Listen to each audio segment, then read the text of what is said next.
January 13th, 1842. Jalalabad, British India. The sentry on the eastern wall sees him first, a lone figure staggering across the snowfield, swaying in the saddle of a half-dead pony. The animal's ribs press against its hide like the bars of a cage. The rider is slumped forward, one arm hanging limp, his uniform so caked in frozen blood it's nearly black. "Rider approaching!" the sentry shouts. Officers rush to the ramparts. They raise their telescopes. Someone recognizes the tattered remnants of a British medical officer's coat. The gates swing open. Soldiers sprint across the frozen ground. The rider slides from his pony and collapses face first into the snow. General Sir Robert Sale, commander of the Jalalabad garrison, kneels beside him. The man's head is wrapped in a filthy bandage, his face so blackened by frostbite and powder burns, he's barely recognizable as human. "Where is the column?" Sale demands. "Where is General Elphinstone? Where are the troops?" The man's eyes open, pale, haunted, empty. His voice comes out as a whisper. "I am the column." Sale leans closer. "What?" "I am the army." 16,500 people left Kabul 7 days ago. One man made it out. His name is Dr. William Brydon. And this is the story of how an entire British army was swallowed by the mountains of Afghanistan, and why, more than 180 years later, those mountains are still called the graveyard of empires. If this story grips you the way it gripped me when I first learned it, hit that like button and drop a comment below. It genuinely helps us bring more forgotten history to light. Now let me take you back to where it all began. December 1841, Kabul, Afghanistan. The snow falls soft and silent on the British cantonment, covering everything in white. The low mud brick walls, the scattered barracks, the parade ground where no one parades anymore. Dr. William Brydon stands at the window of the medical quarters, watching flakes settle on the shoulders of sentries who stamp their feet against the cold and glance nervously toward the city. He's 29 years old, an assistant surgeon with the East India Company's Army of the Indus. He's not a soldier, he's a doctor, but he's been in Afghanistan long enough to recognize the smell of disaster. The cantonment is a masterpiece of military stupidity. It sprawls across nearly a square mile of open ground northeast of Kabul, far too large to defend with the forces available. The walls are barely 5 feet high in places, low enough for a man to leap over. The ammunition stores are scattered in separate buildings across the compound instead of centralized. The commissariat, where all the food is kept, sits on the far edge of the cantonment, exposed and vulnerable. Worst of all, the entire position is overlooked by a fortress called the Bala Hissar, held by Afghan forces, and by a series of low hills that offer perfect fields of fire into the compound. Brydon had heard the arguments when the cantonment was built 2 years ago. The chief engineer warned it was indefensible. Major Eldred Pottinger, the political officer, called it suicide. But Sir William McNagton, the British envoy to Afghanistan, the man who orchestrated this entire doomed occupation, insisted on grandeur. "We are here to civilize," McNagton had said. "We must project strength and permanence." Now, in December of 1841, 16,500 people are trapped inside those low walls, and the city of Kabul has turned against them. The cantonment holds 4,500 fighting men, the 44th Regiment of Foot, the 5th Light Cavalry, the Shah's 6th Regiment, multiple Bengal native infantry battalions, irregular cavalry, and artillery companies. They are British officers and soldiers, Indian sepoys, irregular Afghan troops loyal to Shah Shuja, the puppet king the British installed. And then, there are the 12,000 camp followers. This is the invisible army that follows every East India Company force into the field. Wives and children of British soldiers and sepoys, personal servants, grooms, cooks, merchants, blacksmiths, water carriers, sweepers, laundresses, the entire civilian infrastructure necessary to sustain a 19th century military occupation. Brydon treats them all: frostbite, dysentery, malnutrition, knife wounds from brawls over the last scraps of firewood. He does what he can with dwindling supplies and no hope of resupply. The city's bazaars have been closed to the British for weeks. The Afghan chiefs, once bribed into submission with British gold, have risen in open revolt under the leadership of Akbar Khan, son of the deposed Emir Dost Muhammad. On November 2, 1841, a mob stormed the home of Sir Alexander Burnes, MacNagtan's deputy, a man who spoke fluent Persian and believed he understood Afghan politics, and tore him apart in the street. His brother, Lieutenant Charles Burnes, died beside him. Their bodies were dragged through the Kabul bazaar while British officers watched from the cantonment walls and debated whether to intervene. They decided not to. Major General William Elphinstone, the garrison commander, called a council of war. Officers argued for hours. Brigadier John Shelton demanded an immediate assault to rescue Burnes. Elphinstone hesitated. MacNagtan urged caution. By the time a decision was made, Burnes was dead and the city was in full revolt. That was when Brydon knew they were all dead men. He turns from the window and walks through the medical ward. 40 men lie on cots, most suffering from frostbite or fever. British privates, sepoys from the Bengal regiments, irregular cavalry, a gunner from the artillery who lost 3 fingers to frostbite and infection. Brydon checks the gunner's hand. The stumps are healing poorly. Without proper medical supplies, gangrene is setting in. "Am I going home, doctor?" the gunner asks. Brydon meets his eyes. "You'll be on your feet soon enough." It's a lie, but it's a kind one. Outside, a distant crack of gunfire echoes from the hills. Brydon doesn't flinch. The sniping has been constant for days. Afghan Jazails picking off sentries, officers, anyone foolish enough to stand in the open. The British try to return fire, but the enemy is invisible, shooting from rooftops and compounds, vanishing before retaliation arrives. The cantonment is not under siege. It's under slow strangulation. Brydon steps outside into the compound. The cantonment is crowded, chaotic, a small city crammed inside inadequate walls. Near the western wall, he sees clusters of camp followers, women and children huddled around small fires trying to stay warm. The wives of British soldiers from the 44th Regiment. The families of sepoys from the 27th and 35th Bengal Native Infantry.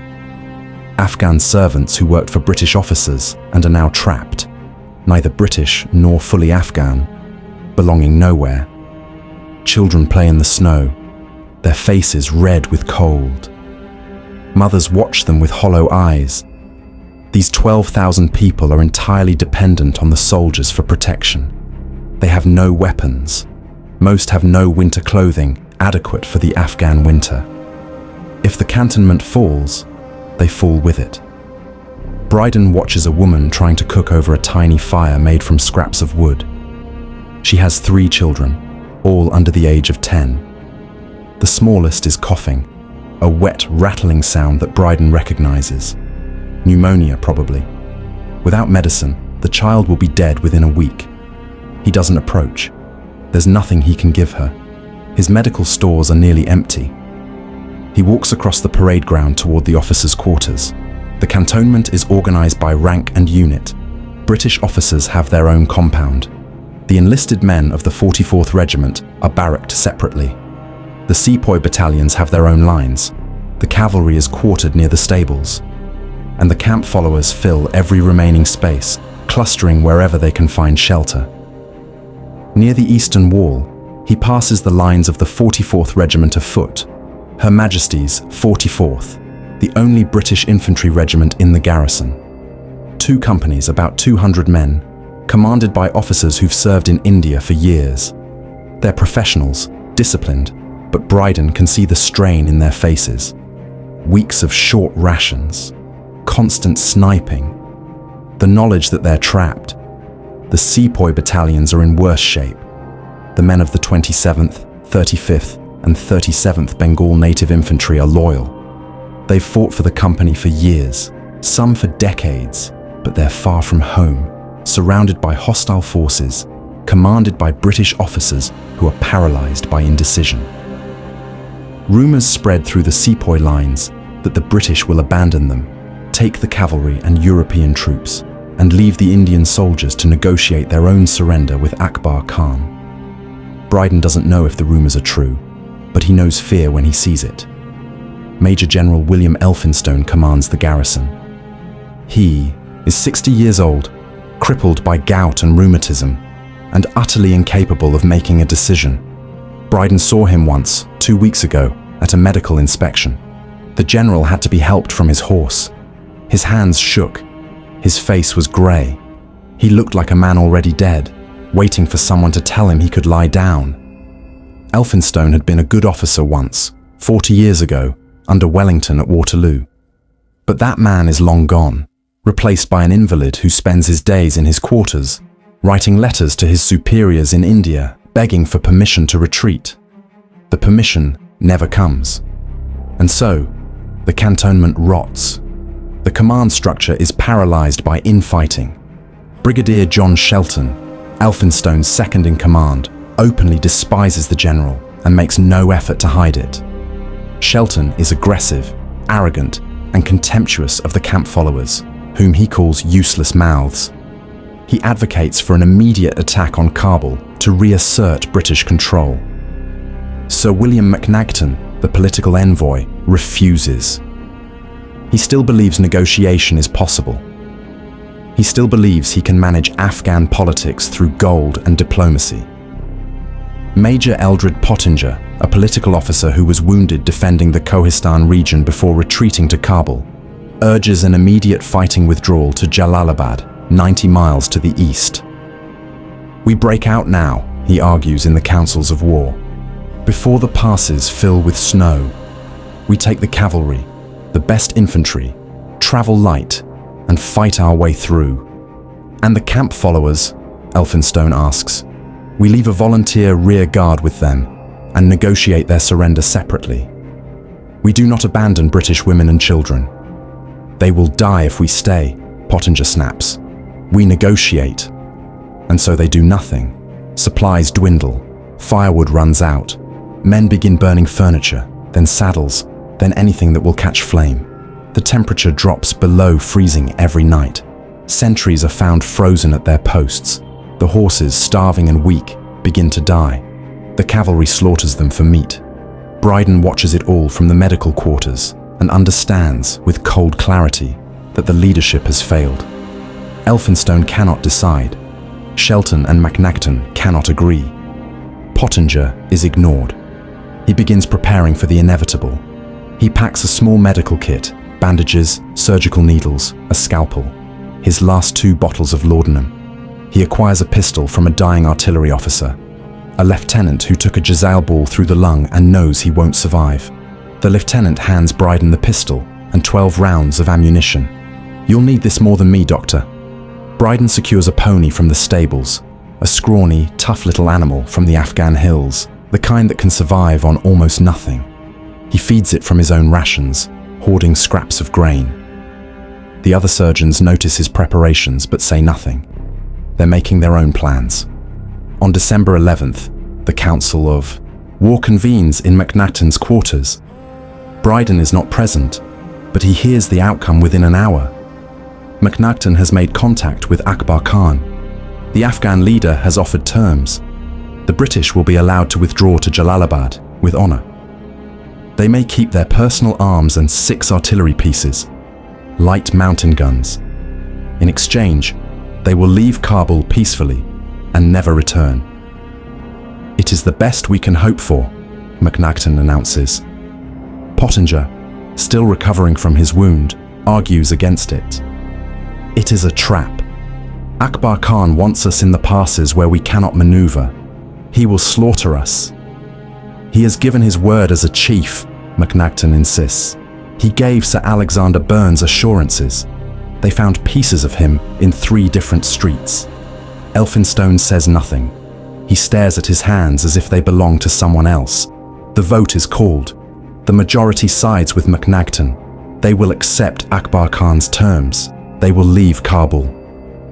When Brydon hears the news, he walks out into the snow and stares at the mountains to the east. The Hindu Kush rises in jagged white peaks, beautiful and merciless. Somewhere beyond those peaks lies Jalalabad, 90 miles, 5 mountain passes, in winter. He thinks about the 12,000 camp followers who have never marched through mountain passes, who have no weapons, who are already starving.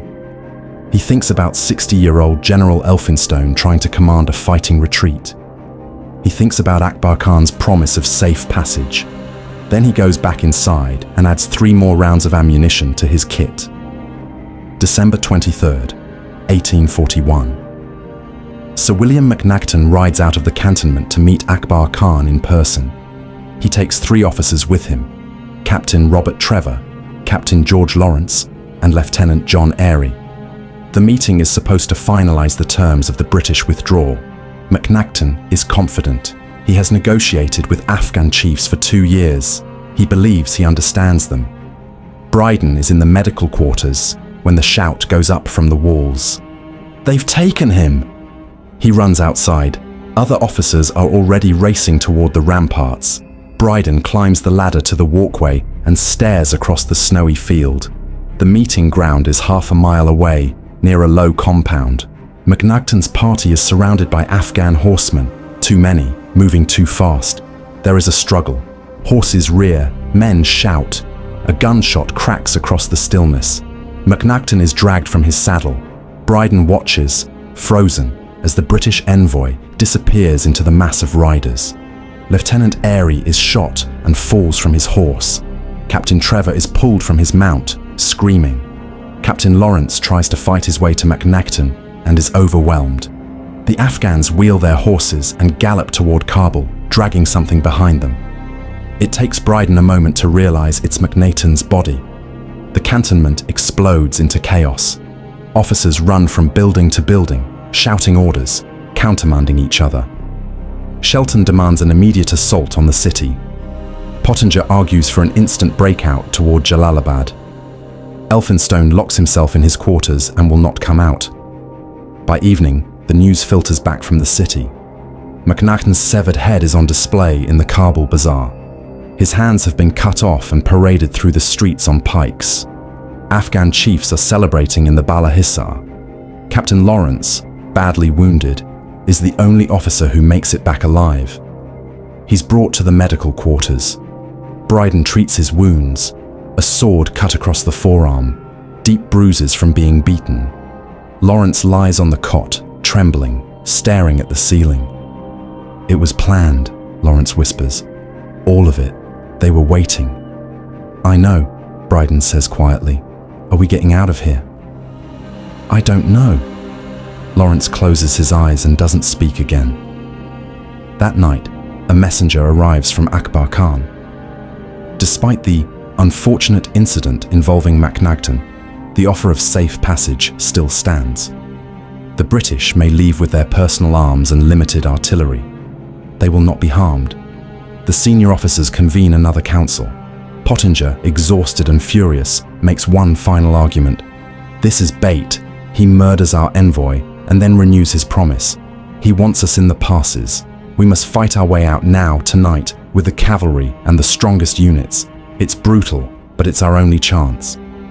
"And abandon 12,000 people?" someone asks. "They're dead either way. At least give the fighting men a chance." Elphinstone, emerging from his quarters for the first time in days, his face grey and haggard, shakes his head. "We are British officers. We do not abandon women and children." The vote is called. They will accept Akbar Khan's terms. They will leave on January 6th, 1842. Brydon hears the decision and feels something cold settle in his chest. They're all going to die.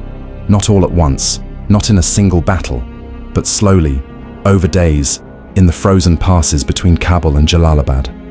He returns to his quarters and checks his preparations one final time. Pistol, 12 rounds. Medical kit, limited supplies. Pony, barely fed, but still standing.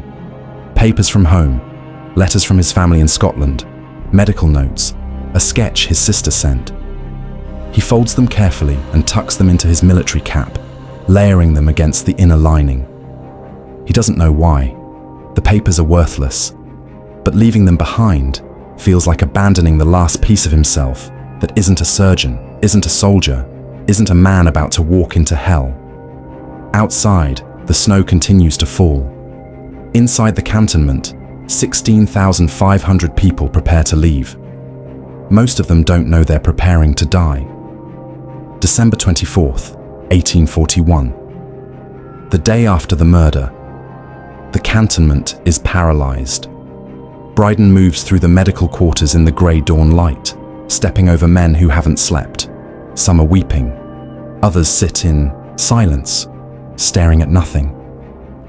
A young subaltern from the 5th Light Cavalry vomits in the corner, then wipes his mouth and vomits again. No one speaks of retreat anymore. No one speaks of negotiation. They speak only of what they saw from the walls. McNagton's hands, severed at the wrists, displayed on poles in the Kabul bazaar. His head mounted on a pike outside the Bala Hissa fortress. His legs dragged through the streets by crowds who celebrated the death of the British envoy. Captain George Lawrence lies on a cot in the corner, the only officer from yesterday's meeting party to survive. Brydon had treated him through the night.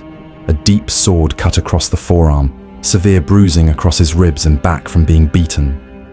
Lawrence stares at the ceiling, his lips moving in silent repetition of the same words. They were waiting. It was planned. All of it. Brydon changes his bandages in silence. When he finishes, Lawrence grabs his wrist. "We're not getting out of here, are we, Doctor?" Brydon looks into the captain's eyes and sees a man who already knows the answer. "No." Lawrence nods slowly, as if the confirmation brings some kind of relief. Then he releases Brydon's wrist and turns his face to the wall. By mid-morning, the command structure has collapsed entirely. General Elphinstone refuses to leave his quarters.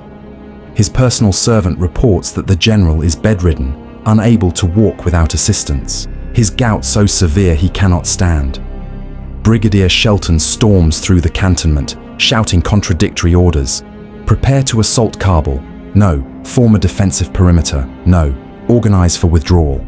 The soldiers don't know who to obey. The Sepoy battalions wait for orders that never come. The cavalry tends to dying horses. The camp followers huddle in doorways, watching British officers run from building to building in obvious panic. It's Major Eldred Pottinger who finally restores a semblance of order. He's still recovering from the gunshot wound to his shoulder that he took defending Khoistan before the retreat to Kabul. His arm is in a sling, his face grey with pain, but his voice cuts through the chaos like a blade. "Form up your companies," he shouts at the officers of the 44th Regiment. "Get your men into defensive positions along the walls. Artillery, position your guns to cover the gates. Move." The officers scramble to obey. Pottinger is not the senior commander, but he's the only one giving clear, decisive orders.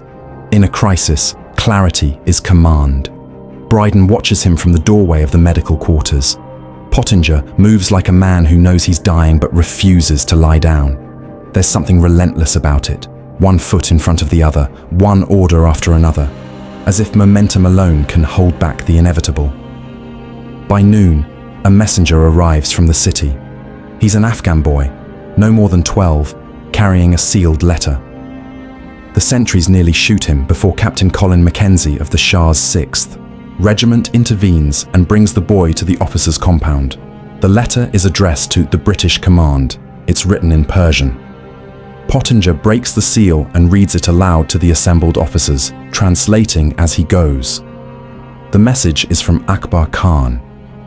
He expresses profound regret for the unfortunate incident involving Sir William McNagton.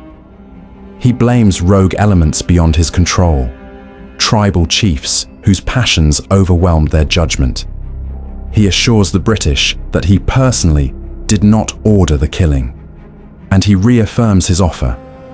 The British may withdraw to Jalalabad with honor. They will not be harmed. They have his word. Pottinger finishes reading and looks up at the assembled officers. 20 men stare back at him, captains, lieutenants, subalterns, the remaining leadership of a dying garrison. "He's lying," Pottinger says flatly. Shelton steps forward. "We have no choice. We cannot hold through winter. Supplies are exhausted. The men are on quarter rations. Another week and we'll be eating the dead.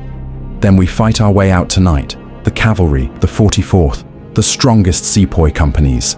We move fast and fight through. And abandon 12,000 camp followers.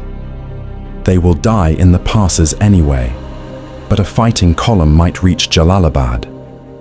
Shelton's face hardens. I will not put my name to an order that abandons British women and children to slavery and death. Then you'll put your name to an order that kills them in the snow instead. The argument continues for an hour. Voices rise. Men shout over each other. Captain Mackenzie suggests sending another envoy to negotiate better terms. Lieutenant Henry Hardinge of the 5th Light Cavalry proposes surrendering the cantonment entirely and throwing themselves on Akbar Khan's mercy as prisoners of war. Pottinger listens to it all with growing disgust. Finally, he turns and walks out of the meeting. Brydon is waiting outside. They're going to accept the offer, aren't they? Pottinger stops, his back to Brydon. Yes. Even though it's a trap. Yes. Why? Pottinger turns. His face is haggard, hollowed out by pain and exhaustion, and the weight of being the only man in the garrison who sees clearly what's coming.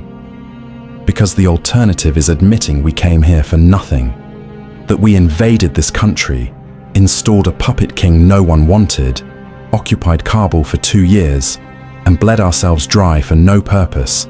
Men cannot accept that, so they choose the lie that lets them believe there's still hope. He walks away across the frozen parade ground, his breath steaming in the cold air. Brydon stands alone, watching him go. That night, the decision is formalized. The British will accept Akbar Khan's terms. They will leave Kabul on January 6, 1842. The days between December 24th and January 6th are a slow descent into hell. Supplies run out entirely. The garrison is on starvation rations, 4 ounces of grain per day, shared between soldiers and camp followers. Men slaughter the last of the cavalry horses for meat. The 5th Light. Cavalry, once mounted on some of the finest horses in India, is now largely on foot. The animals are butchered and divided among the troops. The camp followers are in worse condition. The 12,000 civilians have no organized supply system. They survive on scraps, on charity from soldiers who can barely feed themselves, on whatever they can scavenge from the increasingly bare cantonment. Brydon sees children with distended bellies, the classic sign of starvation. He sees women boiling leather straps to make a kind of soup. He sees old men sitting motionless in the snow, too weak to move, waiting to die. Firewood is gone. Families burn their furniture, their carts, their children's toys, anything that will produce heat. The temperature drops to 10 below zero at night. Sentries are found frozen at their posts, their hands still gripping their muskets, their eyes open and glazed. The medical quarters overflow. Brydon works without rest, treating frostbite, dysentery, pneumonia, starvation. He amputates blackened toes and fingers with a dull scalpel because he has no other tools. He doses men with the last of his laudanum and watches them die anyway. A gunner from the artillery is brought in with both feet frozen solid. Brydon examines him and shakes his head. I can take the feet, but you won't survive the shock, not in your condition. The gunner looks up at him with sunken eyes. Do it anyway, doctor. I do not wish to die whole. Brydon performs the amputation. The man dies 3 hours later. On January 1st, 1842, the final terms are negotiated. Akbar Khan's representatives meet with the British officers outside the cantonment. The agreement is formalized. The British will leave on January 6th. They may take their personal arms, rifles, pistols, swords. They may take 6 artillery pieces, all 9-pounder mountain guns light enough to be moved quickly. All heavy guns will be spiked and abandoned. The British will provide hostages as a guarantee of good behavior. Senior officers and their families will be placed in Akbar Khan's protective custody until the column reaches Jalalabad safely. Then the hostages will be released. The hostages will include wives and children of officers, a deliberate choice to ensure the British keep to the agreement. In return, Akbar Khan pledges that the column will not be attacked. They will have safe passage through the passes. When the terms are announced to the garrison, a murmur runs through the troops. The sepoys of the Bengal native infantry mutter to each other in Hindustani. The men of the 44th Regiment exchange dark looks. The cavalry officers argue quietly among themselves. Everyone understands what the hostage clause means. The British are handing leverage to a man who murdered their envoy under a flag of truce, but no one refuses. Because the alternative is staying in Kabul and starving to death. Pottinger is ordered to join the hostages. He refuses violently. "I will not give myself into the hands of a man who butchered MacNacton and paraded his body through the streets." Shelton argues with him. Elphinstone, carried into the meeting on a litter, barely conscious, begs him. "Your presence will ensure our safety, Major. Akbar Khan respects you. You defended Kohistan. He knows your worth. He'll kill me the moment I'm in his power. Please, Pottinger, for the women, for the children." Captain Colin Mackenzie, who has served with Pottinger for years, steps forward and speaks quietly. "Eldred, if you don't go, they'll name someone else. An officer with a wife, with children. Let it be you." Pottinger goes still. His jaw works. His good hand clenches into a fist. Then, slowly, he nods. "I'll go." Brydon watches from across the compound as Pottinger joins the group of hostages being assembled. The Major's face is unreadable, but his shoulders are tight with suppressed fury. They'll never see him again, Brydon thinks. Or if they do, it will be as a corpse. On January 5th, the eve of departure, the cantonment begins the final preparations. What little remains in the storehouses is distributed. Ammunition is rationed, 20 rounds per man for the infantry, less for the cavalry. The artillery crews are given powder and shot for the 6 mountain guns, enough for 30 rounds per gun if they're lucky. The camp followers are told to pack light, 1 bundle per family. No carts, no furniture, only what they can carry on their backs. Many don't understand. They've followed the army for years, accumulated possessions, built small lives in the margins of the British occupation. Now they're being told to abandon everything.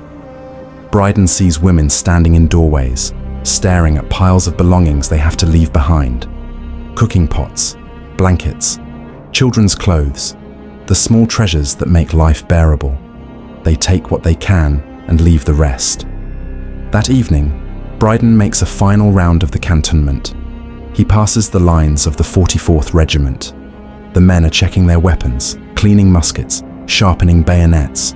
They're professionals, disciplined, but Brydon can see the fear in their faces.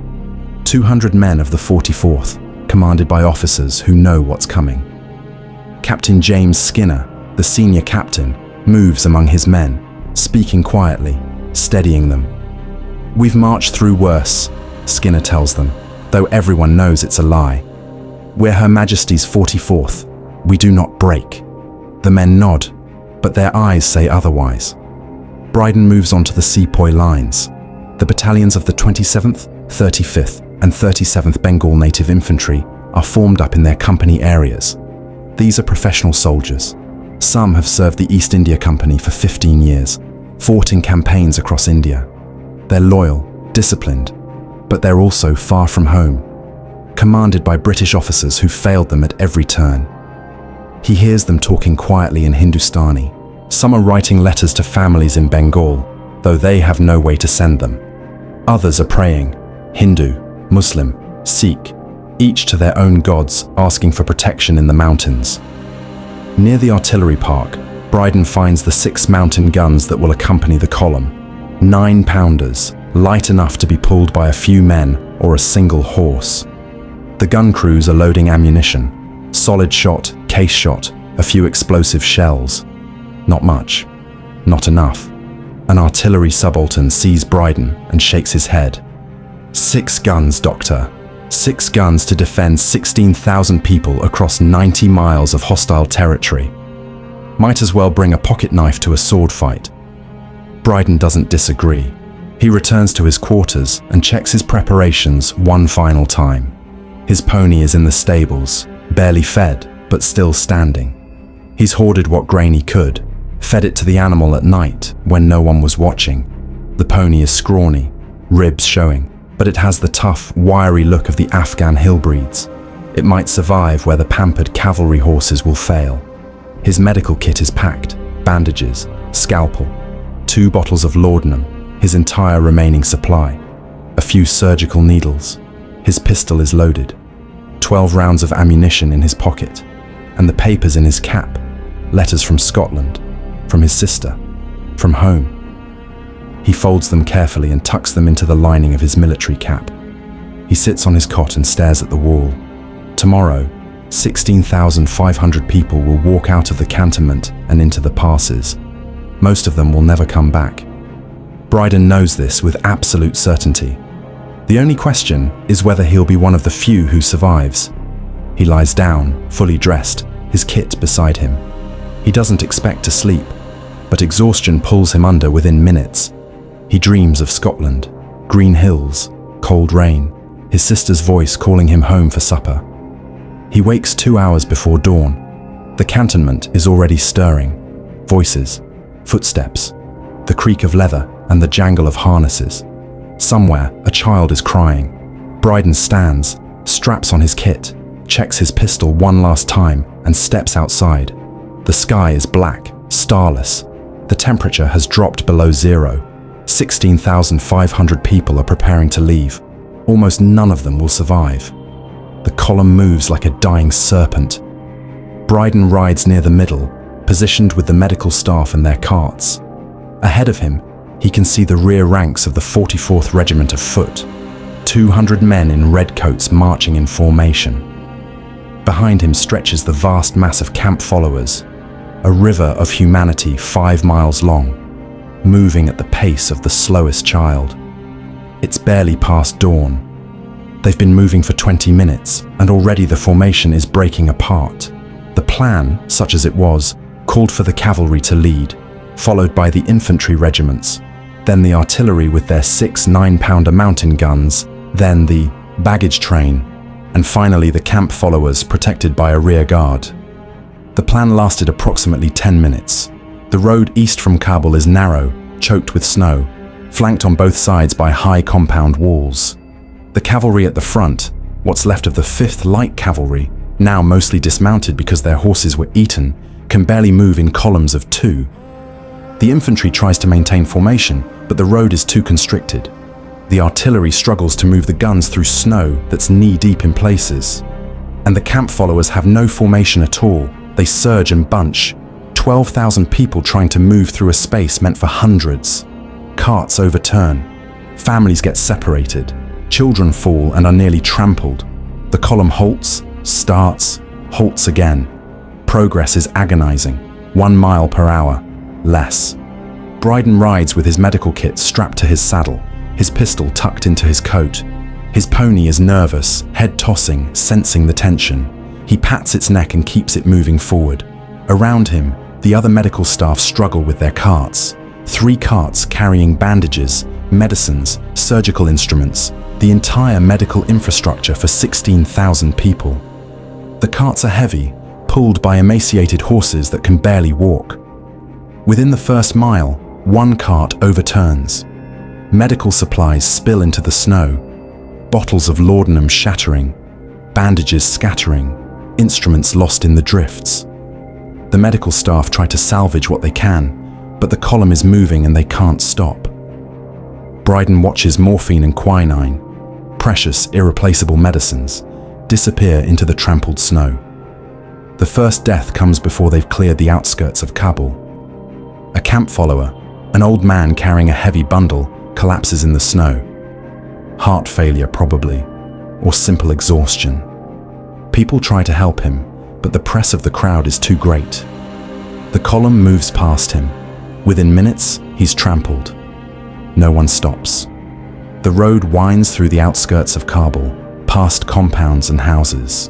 The walls are silent, no movement, no faces in the windows. But Brydon can feel eyes on them. The entire city is watching. 2 miles from the cantonment, the road widens slightly. The column spreads out. The pace increases. For a moment, officers begin to hope that perhaps the worst fears are unfounded. Perhaps Akbar Khan will honor his word. Then the first shot cracks out.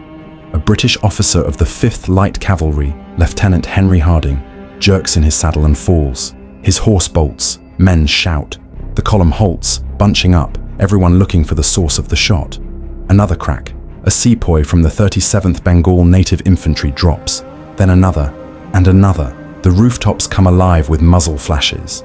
Afghan Jaziels, long-barreled muskets accurate to 100 yards, begin firing from the compounds on both sides of the road. The shooters are invisible, firing from loopholes and parapets, dropping back before the British can return fire. An officer shouts, "Form line! Return fire!" But there's no room to form a line. The road is too narrow, the column too compressed. The infantry tries to return fire, shooting blindly at rooftops. Most shots hit nothing but mud brick. The Afghans fire methodically. One shot, reload, another shot. They're not trying to stop the column, they're bleeding it. Casualties mount rapidly. Officers are targeted first. Their uniforms mark them as valuable. Within 20 minutes, 3 more officers are down. Captain Robert Anderson of the 5th Cavalry is shot through the chest. Lieutenant William Sturt, the garrison engineer, is wounded in the leg, but manages to stay in his saddle. The sepoy battalions take heavy losses. The men of the 27th and 35th Bengal Native Infantry march in formation, but they're exposed, unable to take cover on the narrow road. Men drop in their ranks. The formations tighten, close the gaps, keep marching. The camp followers panic. 12,000 civilians, most unarmed, many barefoot, suddenly under fire. They scatter in every direction, pushing against the military formations, breaking whatever cohesion remains. Families are separated. Children are lost in the crush. Brydon watches a woman, a camp follower carrying an infant, struck in the back by a Jaziel ball. She falls face first into the snow. The infant rolls free, screaming. A man, perhaps her husband, perhaps a stranger, scoops up the child and keeps walking. The woman doesn't move. Brydon dismounts, pushes through the crowd, checks her pulse. Dead. He remounts. The column has already moved past him. He spurs his pony to catch up. The sniping continues for the next 2 hours. Crack, crack, crack. Each shot deliberate, spaced out, impossible to predict. The column learns to flinch at every sound, but flinching doesn't help. The bullets come anyway. Captain James Skinner, commanding the rear companies of the 44th Regiment, tries to organize a response. He positions sharpshooters to watch the rooftops, orders them to fire at muzzle flashes. It helps, slightly. A few Afghan snipers are hit, but for every one killed, 2 more take their place. By mid-morning, they've covered 3 miles. 200 people are dead. The road is littered with bodies. British soldiers, sepoys, camp followers. Some are stripped already by scavengers who dart out from the compounds, take weapons and valuables, and disappear. Ahead, the road begins to climb into the foothills. Beyond that, visible in the distance, is the entrance to Kabul Pass, the first major killing ground. They reach the entrance to Kabul Pass at noon. The gorge is a 5-mile defile between sheer cliffs, barely wide enough for the column to move in single file in places. The road is rough, strewn with rocks and ice. The cliffs rise 100 feet on both sides, their tops lined with Ghilzai tribesmen. Thousands of them. Brydon can see them from half a mile away. Fighters, positioned on both sides of the gorge, their long Jaziels resting on rocks, waiting. The British column has no choice. This is the only road to Jalalabad. To turn back is to return to Kabul and starvation. To go forward is to enter the killing ground. They go forward. The column funnels into the gorge. and the Ghilzai open fire. The cliffs erupt with gunfire. Hundreds of tribesmen, positioned on both sides, firing down into the compressed column. The sound is deafening, a continuous roar of gunfire echoing off the rock walls, so loud it becomes a physical pressure against the eardrums. Men and animals go down in heaps. There's nowhere to take cover, nowhere to run. The column is trapped in the defile, compressed into a narrow space less than 20 feet wide in places, unable to maneuver. The cavalry tries to charge ahead, break through the pass. Horses are shot and fall, blocking the road. Men try to drag the carcasses aside. More shots. The men fall. The infantry attempts to return fire. The 44th Regiment forms ranks as best they can in the confined space, aims at the cliff tops, fires volleys. But the Ghilzai are too high, too well protected behind rocks. British volleys hit stone and empty air. The artillery tries to deploy the mountain guns. They manage to unlimber 2 of the 6 guns, load them with case shot, and fire at the cliffs. The explosions are spectacular, showering rock fragments, but the damage is minimal. The tribesmen are too dispersed, too well covered. And while the artillery reloads, the Jazile fire continues. The camp followers are trapped in the center of the column, crushed between the military units ahead and behind. They have no weapons, no protection. They can only huddle together and hope the bullets miss them. They don't. Brydon's pony is grazed by a bullet, a shallow wound across its flank. The animal rears, nearly throws him. He holds on, grips the reins, gets it under control. A bullet whines past his head, close enough that he feels the air displacement. He dismounts, leads the pony on foot. Safer to be a smaller target. Around him, the medical staff are being decimated. One of the 3 medical carts is hit. A lucky shot strikes the driver in the head. He falls. The cart veers off the road and overturns, spilling supplies down the slope. Bandages, bottles, instruments, all lost. Brydon sees a sepoy, a man from the 27th Bengal Native Infantry, shot in the chest. The man staggers, looks down at the wound, blood soaking his uniform, then crumples. Brydon can't stop. There's nothing he can do. No time to treat the wounded.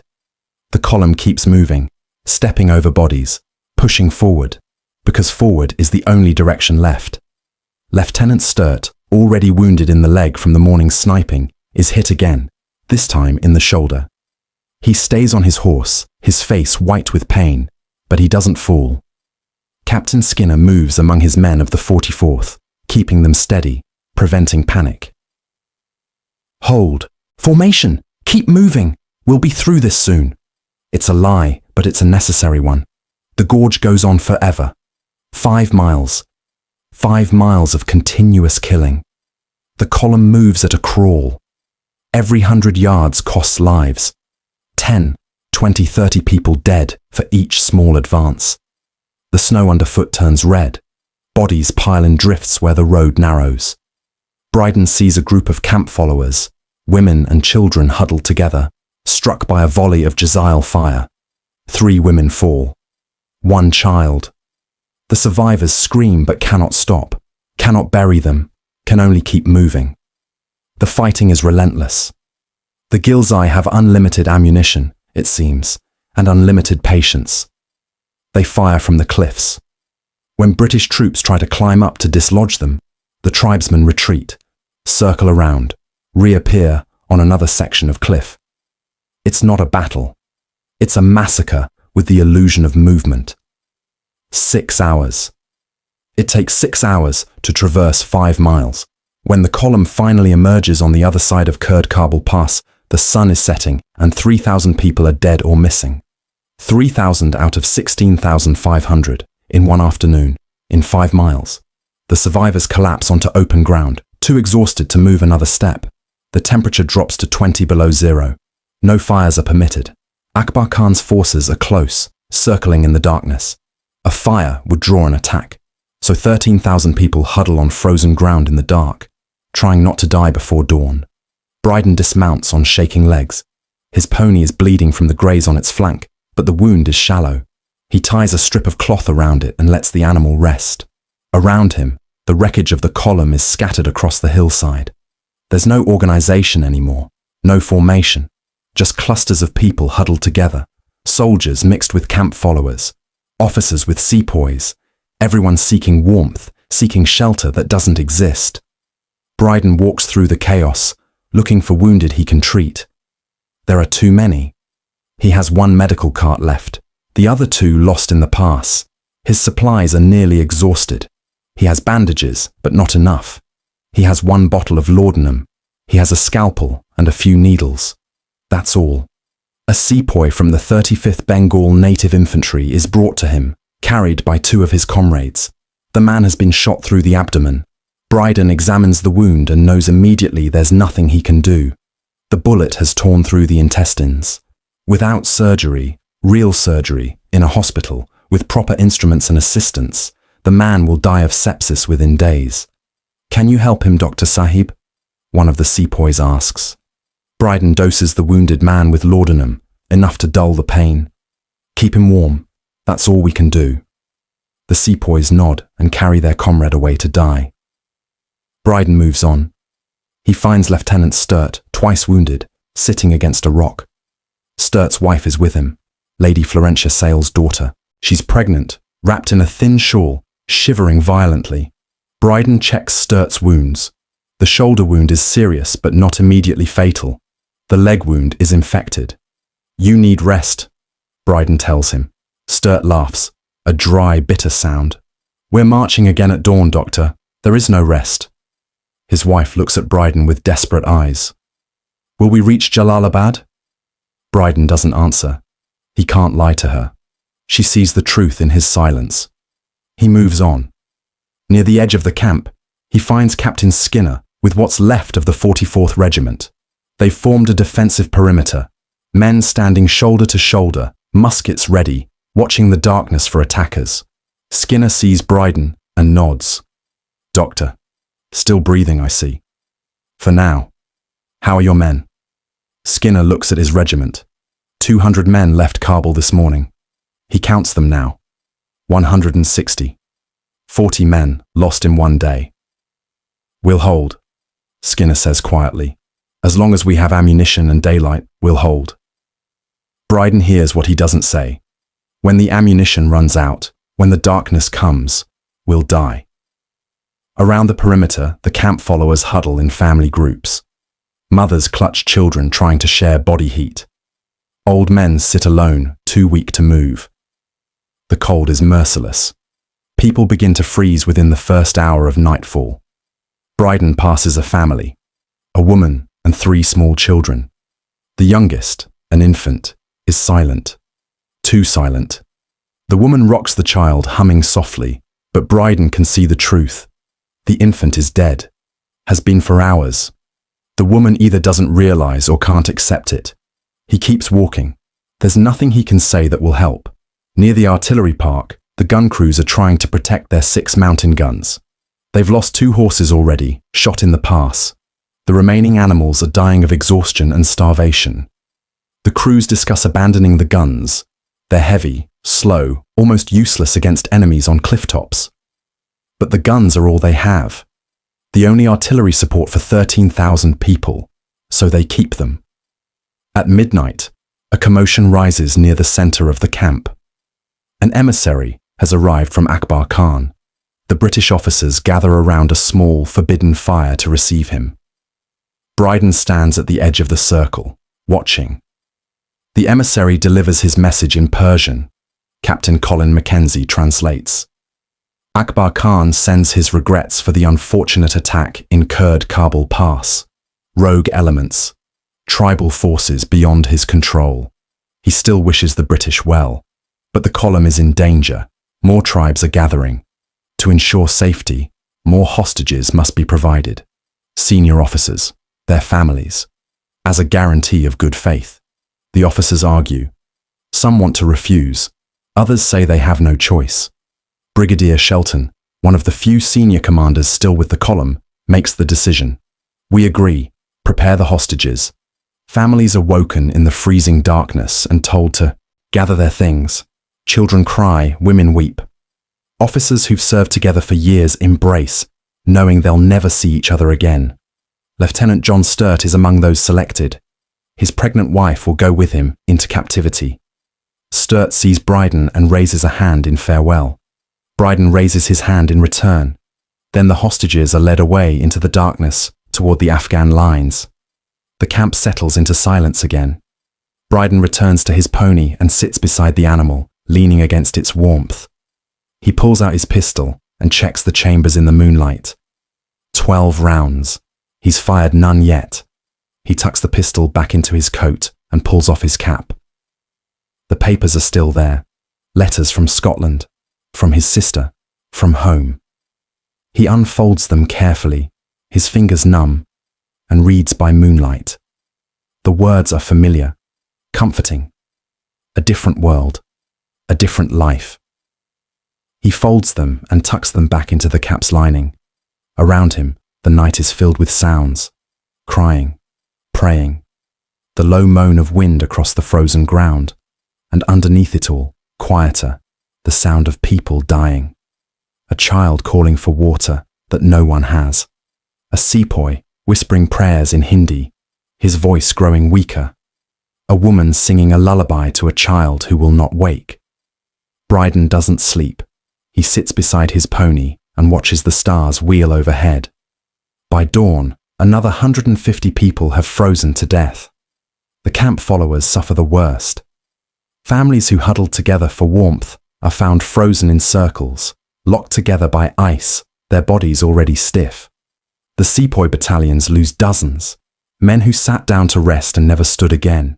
The British regiments fare slightly better. The 44th maintains discipline, forces men to stay on their feet to keep moving. But even they lose men to the cold. When dawn breaks, grey and cold and merciless, the survivors rise and prepare to move. 13,500 left Kabul yesterday. 11,000 remain. They've travelled 8 miles, 82 miles to Jalalabad. Brydon mounts his pony. His hands are so cold he can barely grip the reins. Ahead, the road climbs higher into the mountains. More passes, more killing grounds. Behind, the snow is red. Bodies are scattered across the hillside. British soldiers, sepoys, camp followers, women, children. No one buries them. There's no time, no tools. The ground is frozen solid. The column moves east. Day 2 begins, January 7th, 1842. Dawn breaks over the column, and with it comes the realization that the hostages were taken for nothing. The attacks resume within an hour of sunrise. Afghan cavalry sweeps down from the hills, firing into the flanks of the column. Ghilzai tribesmen harry the rear guard. Snipers on distant ridges pick off officers and soldiers, anyone whose uniform makes them visible. Brydon rides in the middle of what's left of the formation, his pony struggling through snow that's now waist deep. The road has disappeared entirely.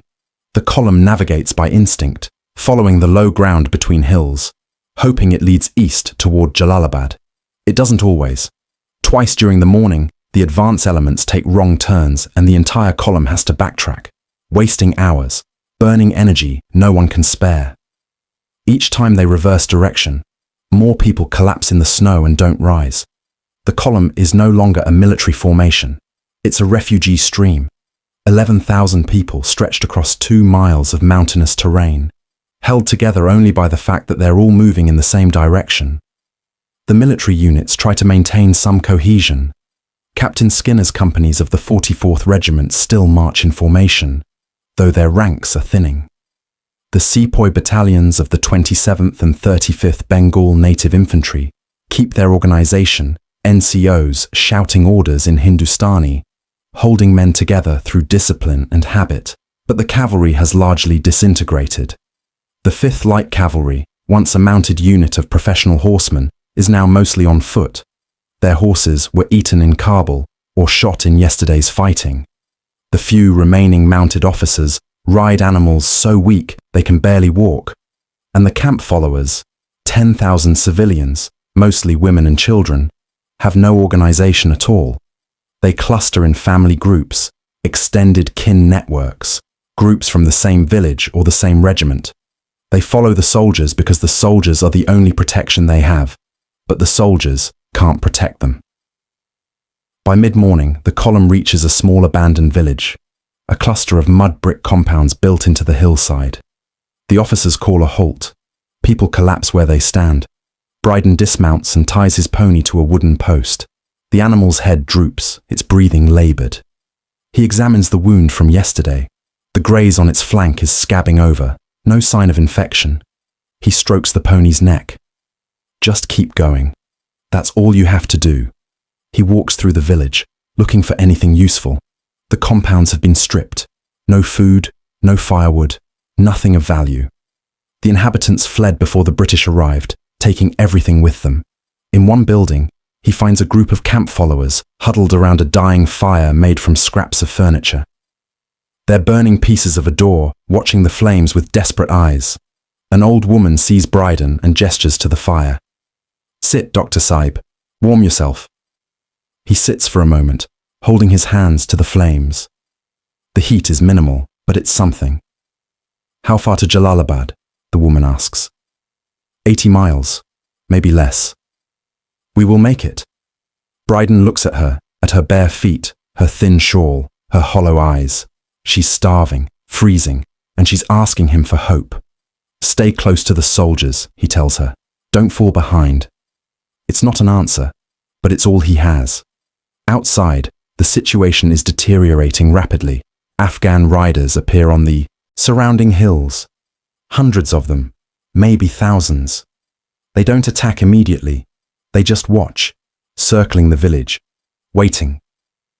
Brigadier Shelton orders the military units to form a defensive perimeter. The 44th Regiment deploys along the eastern side of the village. The sepoy battalions take the south and west. The cavalry, those few still mounted, position themselves to respond to any breach. The artillery crews unlimber their remaining mountain guns. They've already lost 2 of the original 6, abandoned yesterday when the horses pulling them were shot. 4 guns remain. The crews position them to cover the approaches. An hour into the halt, an emissary rides down from the hills under a white flag. The British officers gather to receive him. Brydon watches from a distance as Captain Colin Mackenzie translates the message from Persian. Akbar Khan offers new terms. The column is moving too slowly. Winter storms are coming. More tribal forces are gathering beyond his control. For the safety of the British, he suggests that the column leave behind the camp followers. The fighting men, the soldiers, the officers, can proceed to Jalalabad quickly, unencumbered. The camp followers will be protected, fed, and sent to Jalalabad later when the weather improves. Silence follows the translation.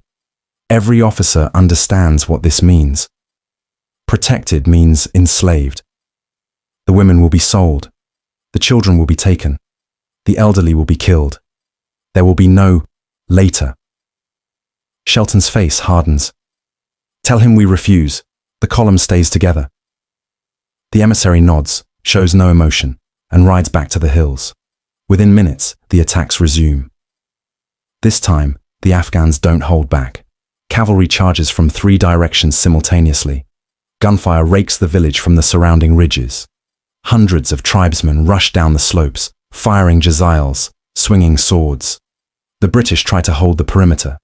The 44th Regiment fires controlled volleys, their discipline holding despite the chaos.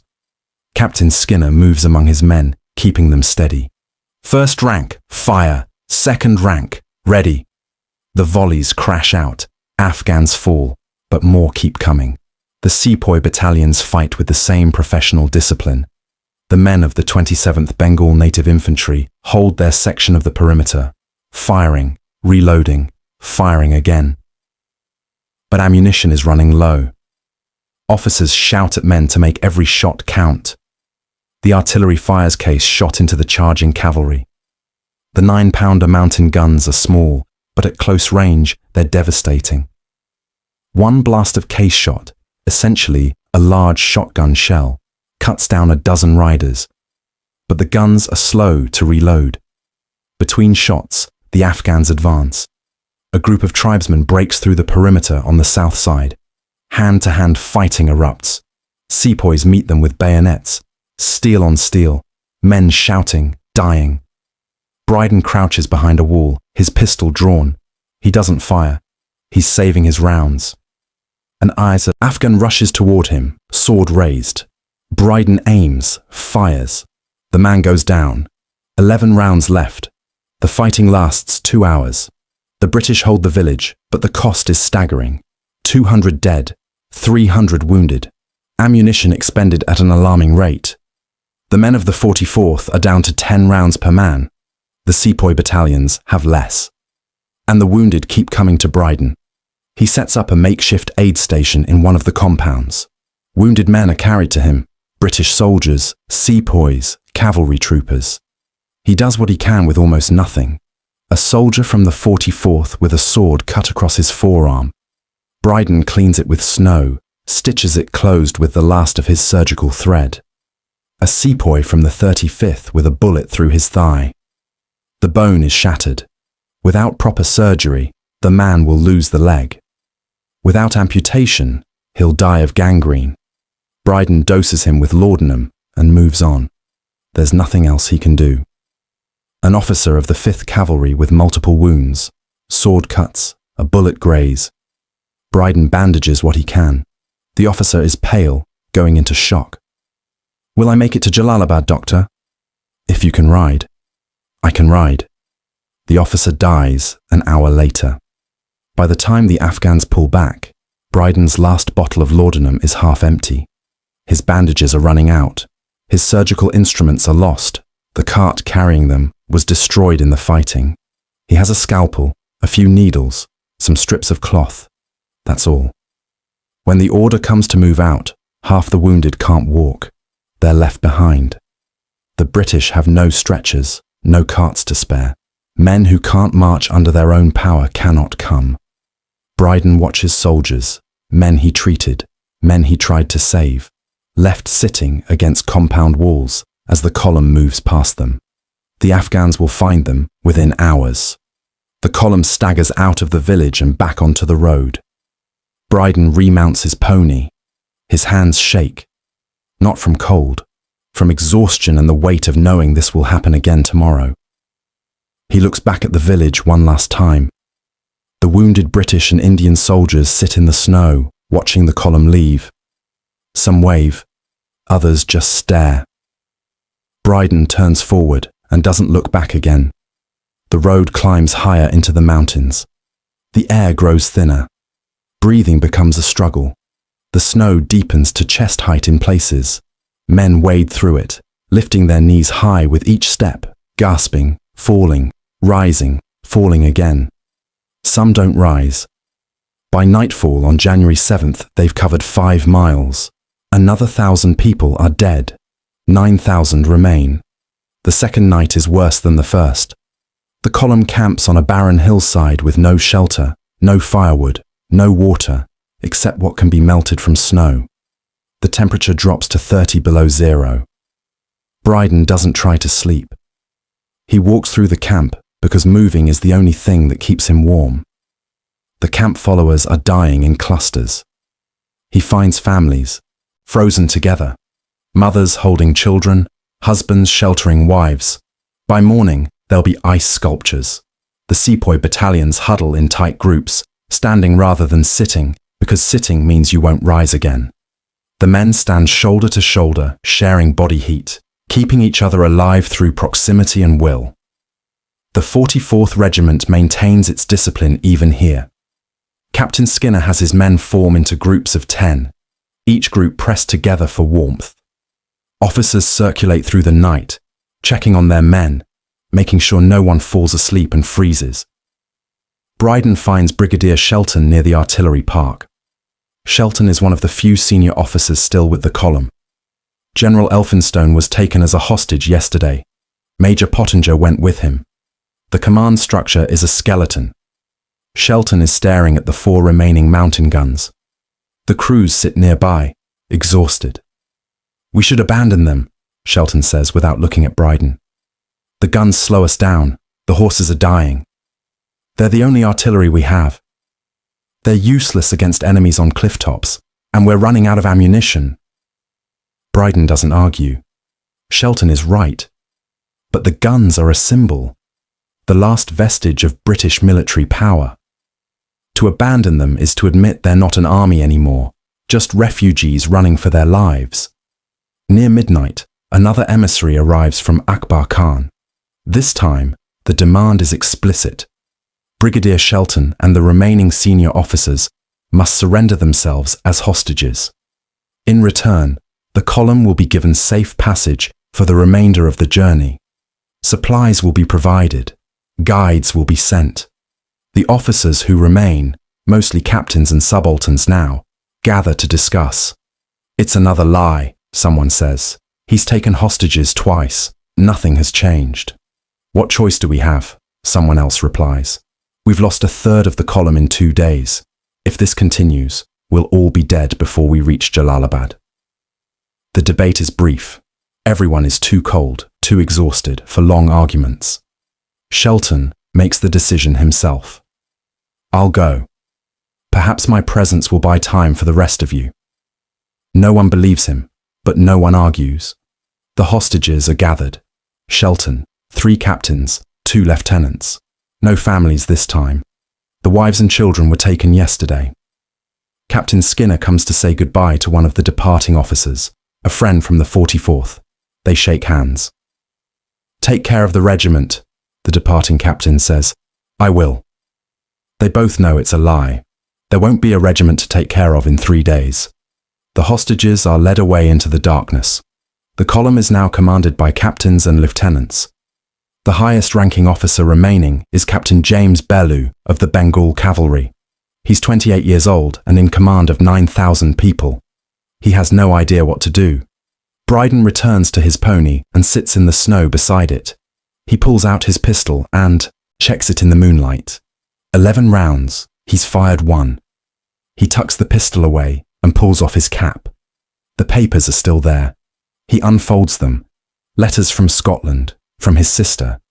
The ink is smudged from moisture, some words illegible now. He reads what he can, then folds them carefully and puts them back. The night drags on. By dawn, 1,500 more people have frozen to death. The toll is staggering. In one night, 1,500 people, soldiers, sepoys, women, children, who sat down in the snow and never stood up. The survivors rise stiffly, like old men, and prepare to move. 7,500 remain out of the 16,500 who left Kabul. They've travelled 13 miles, 77 miles to Jalalabad. January 8th, 1842. The third day begins with disaster. The column enters another narrow pass, Tungi Tariki, even steeper and more treacherous than Kurd Kabul. The road is little more than a goat track winding between rock walls and over frozen streams. The Afghans are waiting. They've blocked the far end of the pass with felled trees and boulders. When the column enters, they attack from all sides, front, rear, both flanks simultaneously. The cavalry tries to charge the barricade.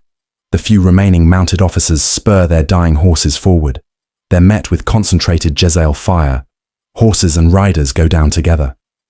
Captain Thomas Souter of the 44th Regiment, one of the few officers still on horseback, is shot from his saddle. He survives the fall, bloodied but alive. The infantry tries to form defensive squares, the classic British response to cavalry attacks. But Afghan tribesmen aren't cavalry. They're skirmishers, fighters who rush in, fire, withdraw, attack from a different angle. The sepoy battalions, their numbers decimated, try to hold formation. The men of the 27th Bengal Native Infantry form a line across the narrow pass, blocking the rear, buying time for the camp followers to escape forward. They're overwhelmed within minutes. Afghan swordsmen rush the line. The sepoys meet them with bayonets. Hand-to-hand fighting erupts. Men kill and are killed in the space of heartbeats. The line breaks. The survivors retreat, fighting step by step, leaving their dead behind. Brydon is caught in the chaos. His pony rears as gunfire erupts around him. He holds on, controls the animal, gets it moving forward. A bullet whines past his head. Another strikes the ground beside him, kicking up snow and ice. He dismounts, leads the pony on foot. Safer to be lower, harder to hit. Around him, the column is disintegrating.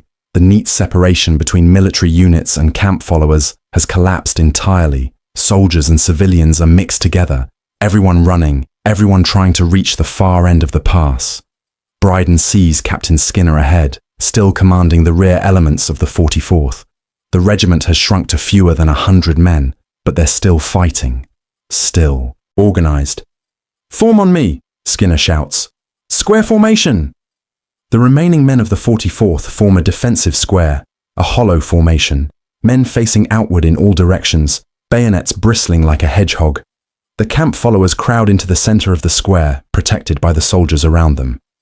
The square fights its way forward, step by step.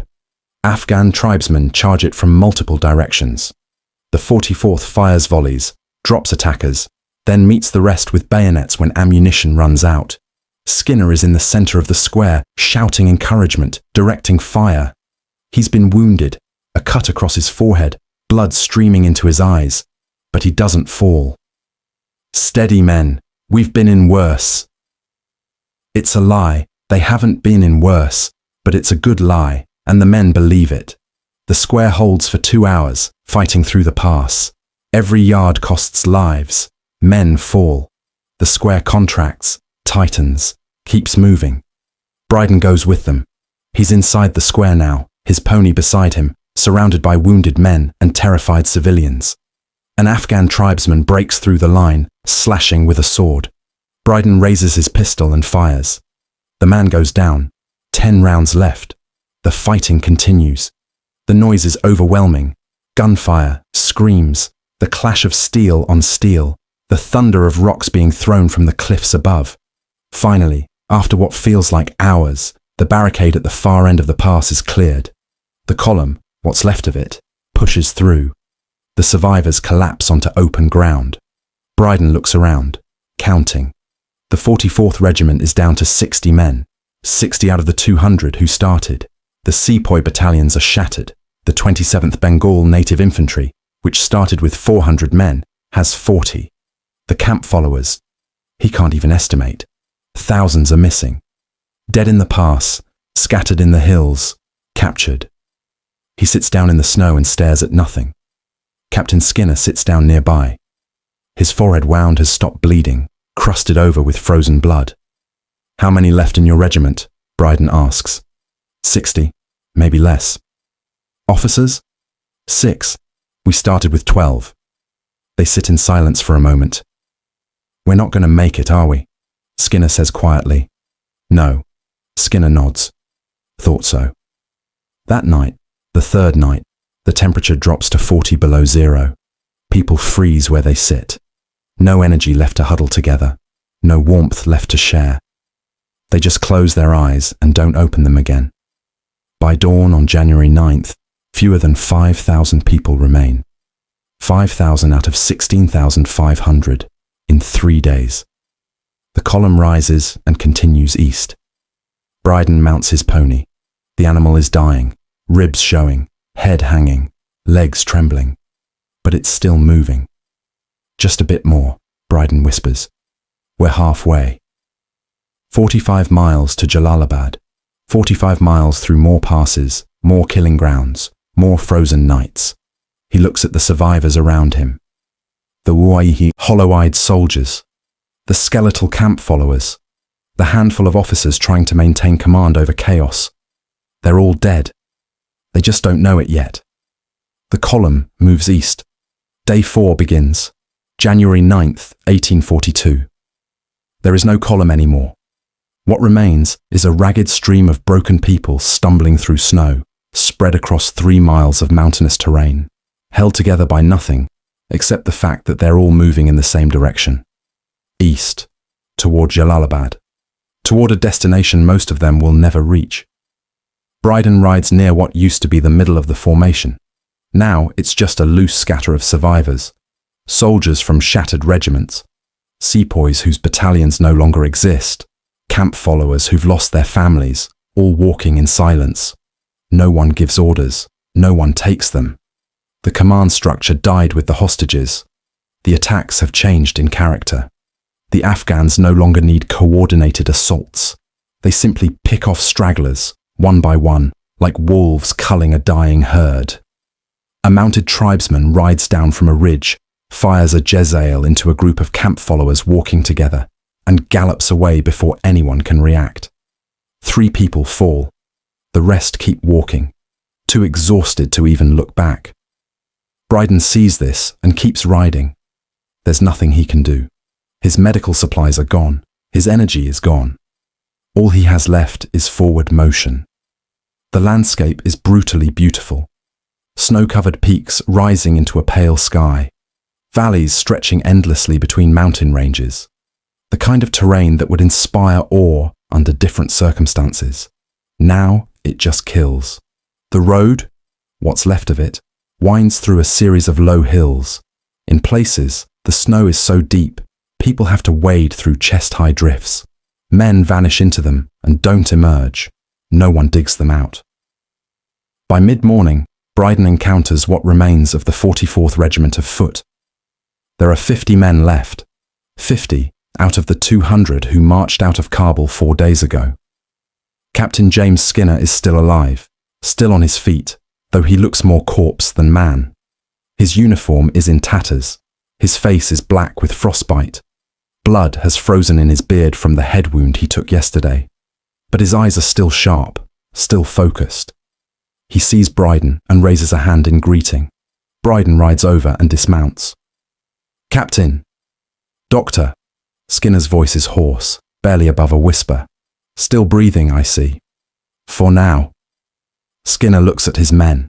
50 soldiers standing in a loose group, muskets held like walking sticks. They're the rear guard, or what's left of it.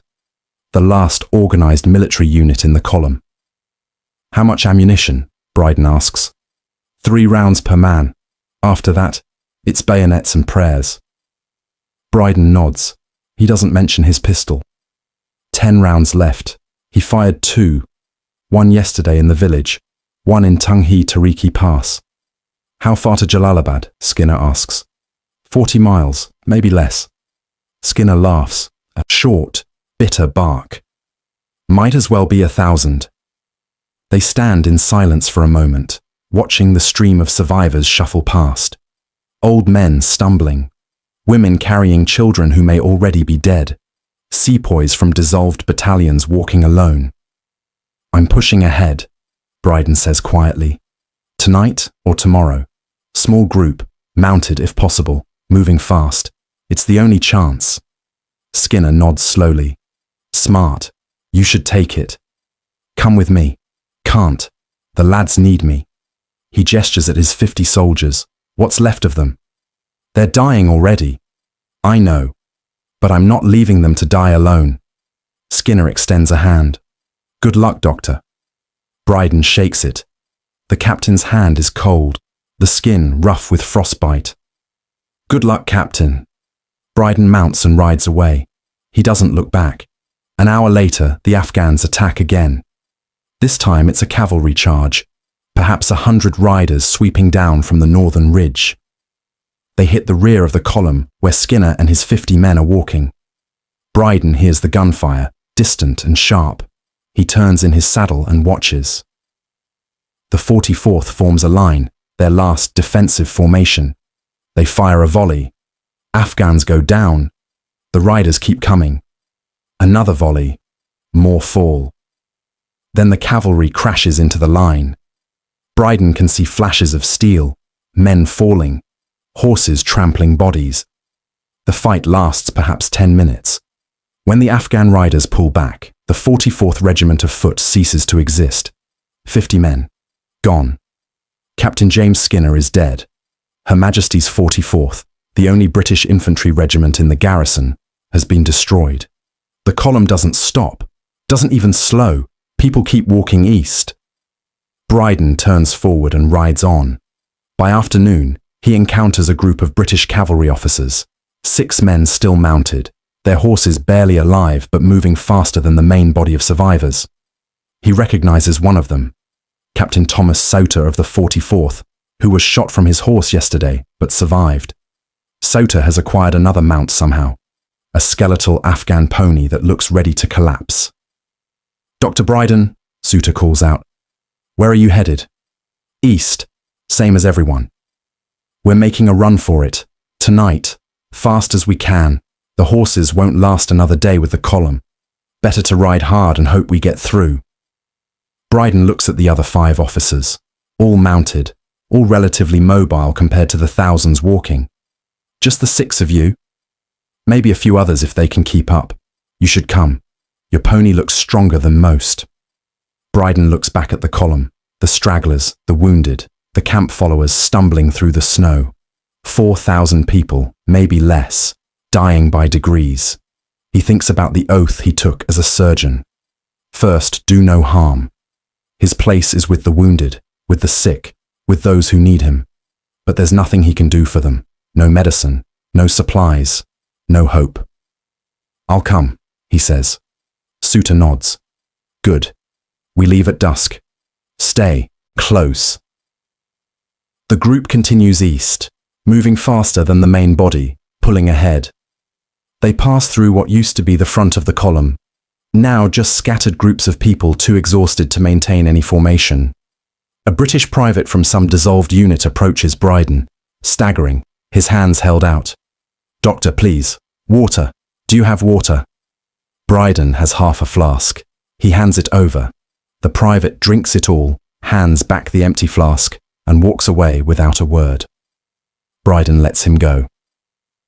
By late afternoon, the group of mounted officers has grown to 12. All British or Anglo-Indian cavalry, all on horseback, all ready to abandon what's left of the column. No one speaks the plan aloud, but everyone understands. At dusk, they're going to ride hard for Jalalabad. 40 miles. 1 night and 1 day if the horses hold. Leave behind anyone who can't keep up. It's ruthless. It's necessary. It's the only way any of them survive. Brydon checks his pony. The animal is weak, underfed, bleeding from multiple minor wounds, but it's still standing, still breathing. "One more night," he whispers to it. "Just one more night." The pony's ears flick toward his voice, but it doesn't raise its head. As the sun sets on January 9th, the temperature plummets. The sky is clear, no clouds, no snow. Just stars beginning to emerge against the deepening blue. Beautiful and lethal. The group of mounted officers gathers on a low rise, away from the main body of survivors. 12 men on dying horses, preparing to make a run for Jalalabad. Captain Sauter addresses them quietly. "We ride in single file, no talking, no fires. We move through the night. If your horse goes down, you're on your own. We don't stop for anything. Understood?" Everyone nods. Brydon tightens the straps on his medical kit, nearly empty now, just a scalpel and some strips of cloth. He checks his pistol. 10 rounds. He looks back at the column one last time. 4,000 people huddled on the frozen ground, scattered across a mile of hillside. No fires, no shelter, just people dying in the darkness. He thinks about the oath he took, about the patients he's leaving behind, about the wounded who need him. Then he thinks about the 16,000 who left Kabul, about the 12,000 already dead, about the futility of dying with them when there's a chance, however slim, of survival. He turns his back on the column and faces east. The group rides out at dusk, moving in silence. For the first few hours, the night is quiet. They follow a narrow valley, staying low, avoiding the ridges where Afghan patrols might spot them. The horses move slowly, carefully, their hooves crunching in the snow. Brydon rides near the middle of the line. Ahead of him, Captain Sauter leads. Behind him, 3 more officers whose names he doesn't know. The cold is so intense his face goes numb. He can't feel his hands on the reins. He steers the pony by pressure from his knees. After 2 hours, Sauter calls a brief halt. The officers dismount to rest the horses. No one speaks. They stand in a tight cluster, sharing body heat, waiting. Brydon checks his pony. Its breathing is labored, its legs trembling. He doesn't know if it can make the distance, 40 miles. Still 40 miles to go. They remount and continue. The night stretches on. Time loses meaning. There's only the rhythm of the horse beneath him, the crunch of snow, the distant howl of wind through the peaks. At some point, Brydon realizes one of the riders is missing. He counts heads. 11. Someone fell behind. No one noticed. No one goes back to look. They ride on. Near midnight, they encounter an Afghan patrol, 6 riders moving along a parallel ridge. The two groups see each other simultaneously. For a moment, no one moves. Then the Afghans raise their jazales. "Ride!" Sauter shouts. The officers spur their horses into a gallop. Gunfire cracks behind them. A bullet whines past Brydon's head. Another strikes the ground beside his pony, kicking up snow. They ride hard for 10 minutes, the horses gasping, foam flying from their mouths. When they finally slow, the Afghans are gone. But so is another officer. His horse runs beside them, riderless. The man is gone, shot from the saddle. 10 officers remain. They continue through the night, the horses dying beneath them step by step. At dawn on January 10th, one of the horses collapses. Its rider, a lieutenant from the 5th Cavalry, tries to get it to stand. The horse doesn't move. "Leave it," Sauter says. "I can get it up." "Leave it. Take your saddle and walk." The lieutenant stares at his horse for a long moment, then draws his pistol and shoots the animal through the head. The crack echoes across the valley. He takes his saddle and starts walking. The rest ride on. Within 2 hours, the lieutenant has fallen behind. He doesn't call out for them to wait. He knows they won't. 9 officers left. The terrain changes. The mountains give way to lower hills. The snow thins. For the first time in days, Brydon can see the road clearly. A dirt track winding through rocky ground. They're getting close. He can feel it. Then ahead, a large force of Afghan cavalry appears, blocking the road. 200 riders, maybe more. Sauter reins in. The officers cluster together. "How many?" someone asks quietly. "Too many. We can't fight through." "Can we go around?" Sauter scans the terrain. The road runs through a narrow valley. To either side, the ground is too rough for horses. "We go back. Find another route." They turn and ride west, away from Jalalabad, away from safety. The frustration is overwhelming. They've ridden all night. They're so close. And now they have to backtrack. By mid-morning, they've lost the road entirely. They're navigating by instinct, following valleys, hoping they lead east. Another horse collapses. Another officer left behind. 8. By noon on January 10th, they stumble onto a small village. Abandoned, half buried in snow. They take shelter in one of the compounds, barricading the door with furniture. The horses are kept inside with them. The animals stand with their heads down, too exhausted to even drink when offered snow. Brydon sits against a wall and closes his eyes.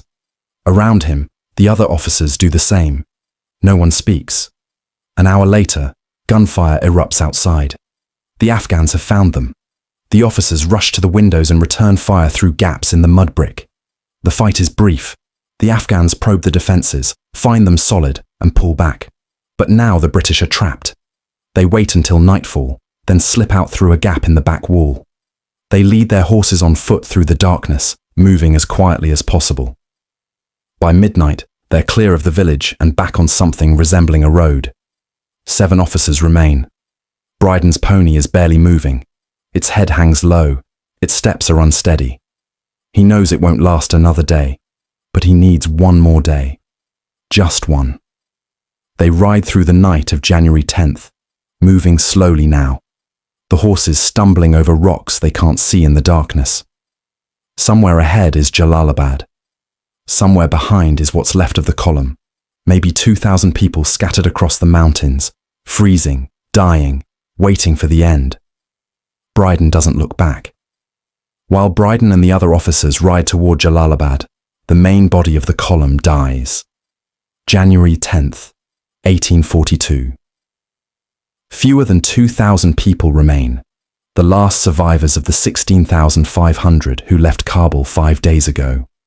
They're scattered across miles of frozen terrain, no longer a column, just isolated groups of people too exhausted to go on. The military units have ceased to exist. The 44th Regiment is gone, destroyed yesterday. The sepoy battalions are dissolved, their men dead or scattered. The cavalry has no horses. The artillery abandoned its last 2 guns when the crews died. What remains are individuals. A few British soldiers walking alone. Small groups of sepoys trying to stay together. Camp followers, mostly women and children, huddled in family clusters, hoping for protection that no longer exists. The Afghans don't even bother with organized attacks anymore. They just ride through the scattered survivors, killing at will, taking prisoners, looting the dead. By midday on January 10th, the largest remaining group, perhaps 200 people, gathers in a small valley. Among them are the last British officers still with the column. Captain John Bygrave of the Shah's forces, Lieutenant Henry Harding of the 5th Cavalry, and a handful of subalterns. They're surrounded by camp followers, women, children, servants, the unarmed civilians who depended on soldiers who can no longer protect them. An Afghan emissary approaches under a flag of truce. The message is simple: surrender now and you will be spared. Resist and everyone dies.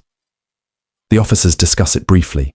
They have no ammunition left, no food, no hope of reaching Jalalabad. They surrender. The 200 people are taken into captivity. Most of the camp followers will be sold as slaves.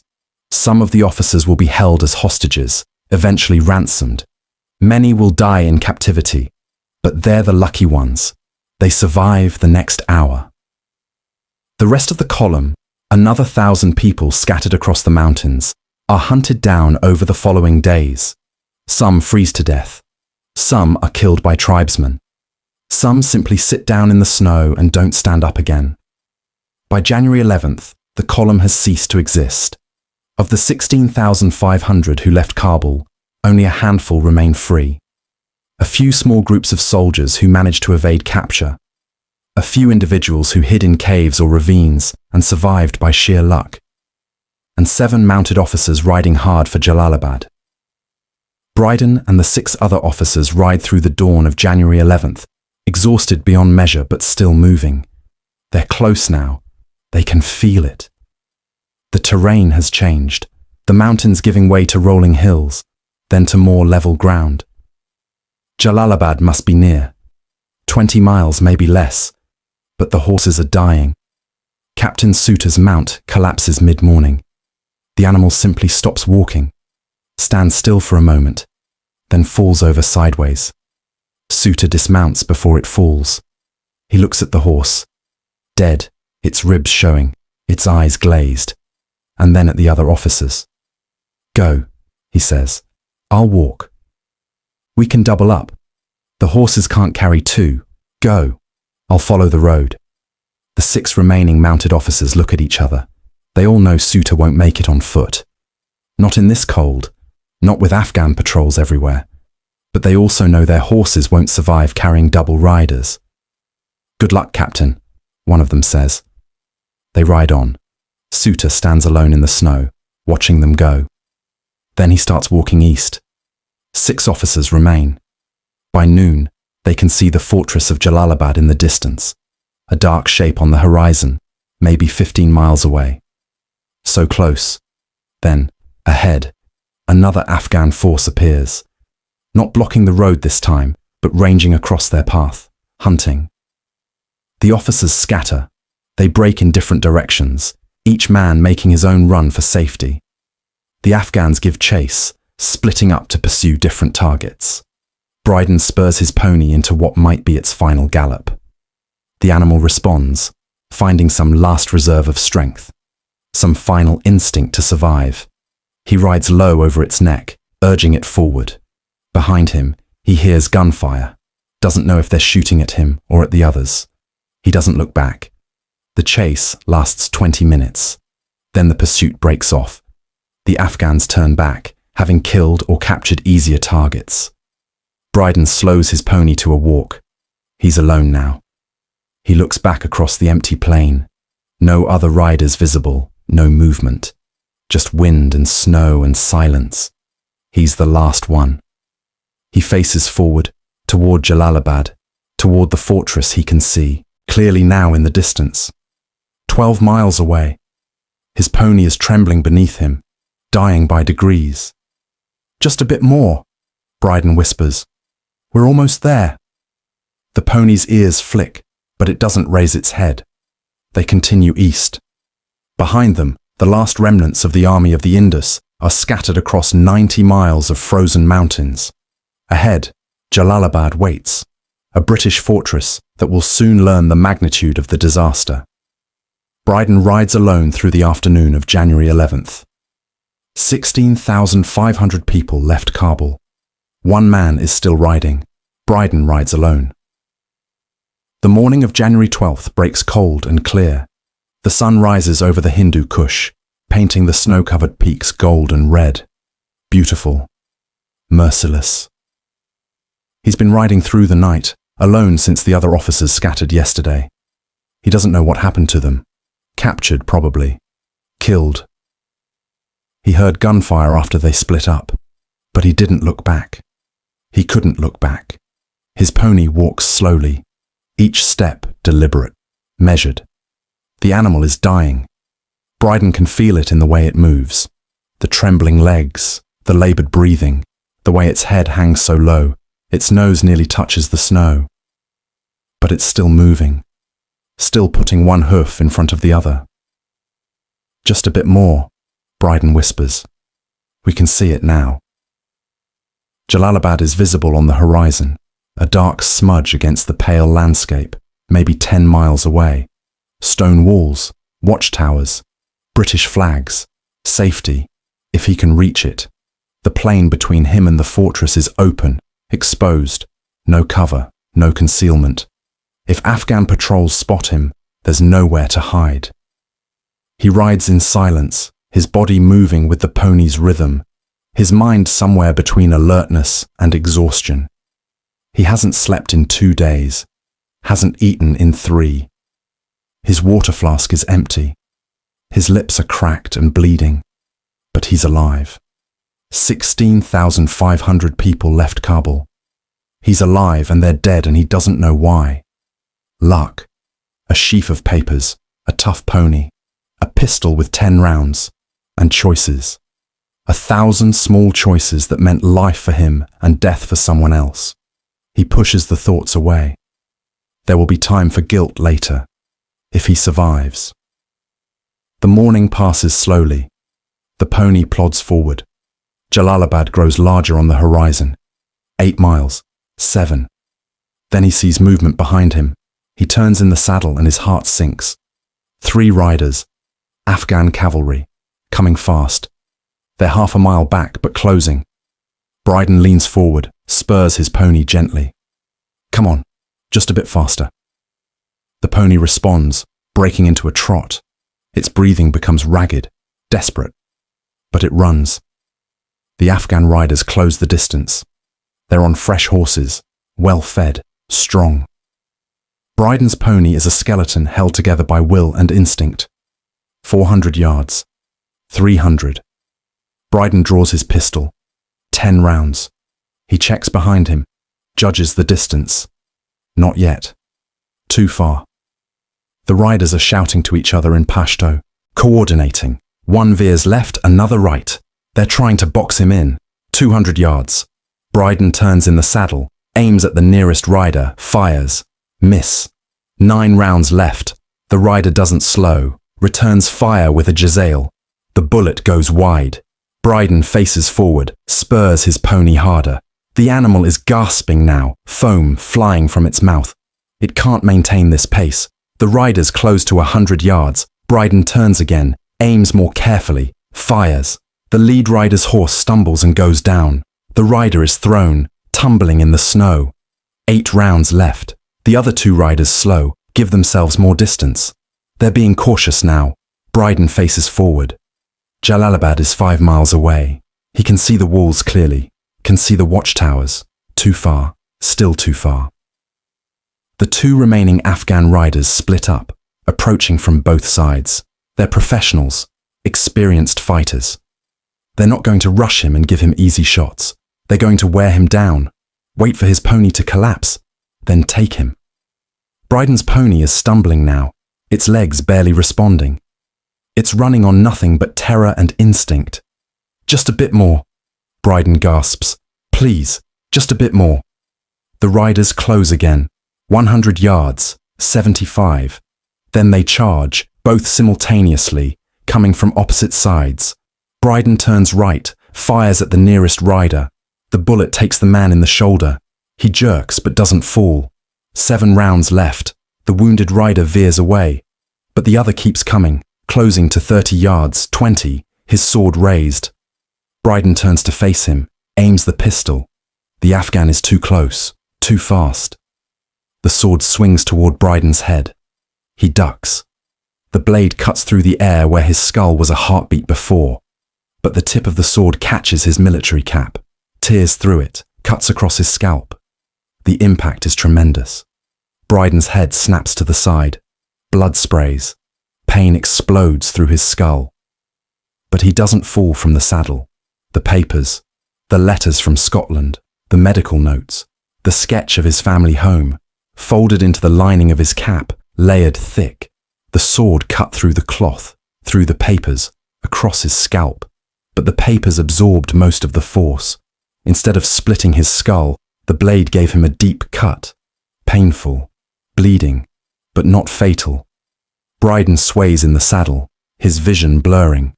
Blood pours down his face, into his eyes. He can't see. He fires his pistol blindly in the direction of the Afghan rider. 6 rounds left. He hears the rider shout something, hears hoofbeats retreating. When he wipes the blood from his eyes, the Afghans are withdrawing. Both of them, the wounded one and the one who struck him. They're not pursuing anymore. Brydon doesn't know why. Maybe they think he's dead. Maybe they've decided he's not worth the effort. Maybe they're out of ammunition. He doesn't care. He faces forward, blood streaming down his face, and keeps riding.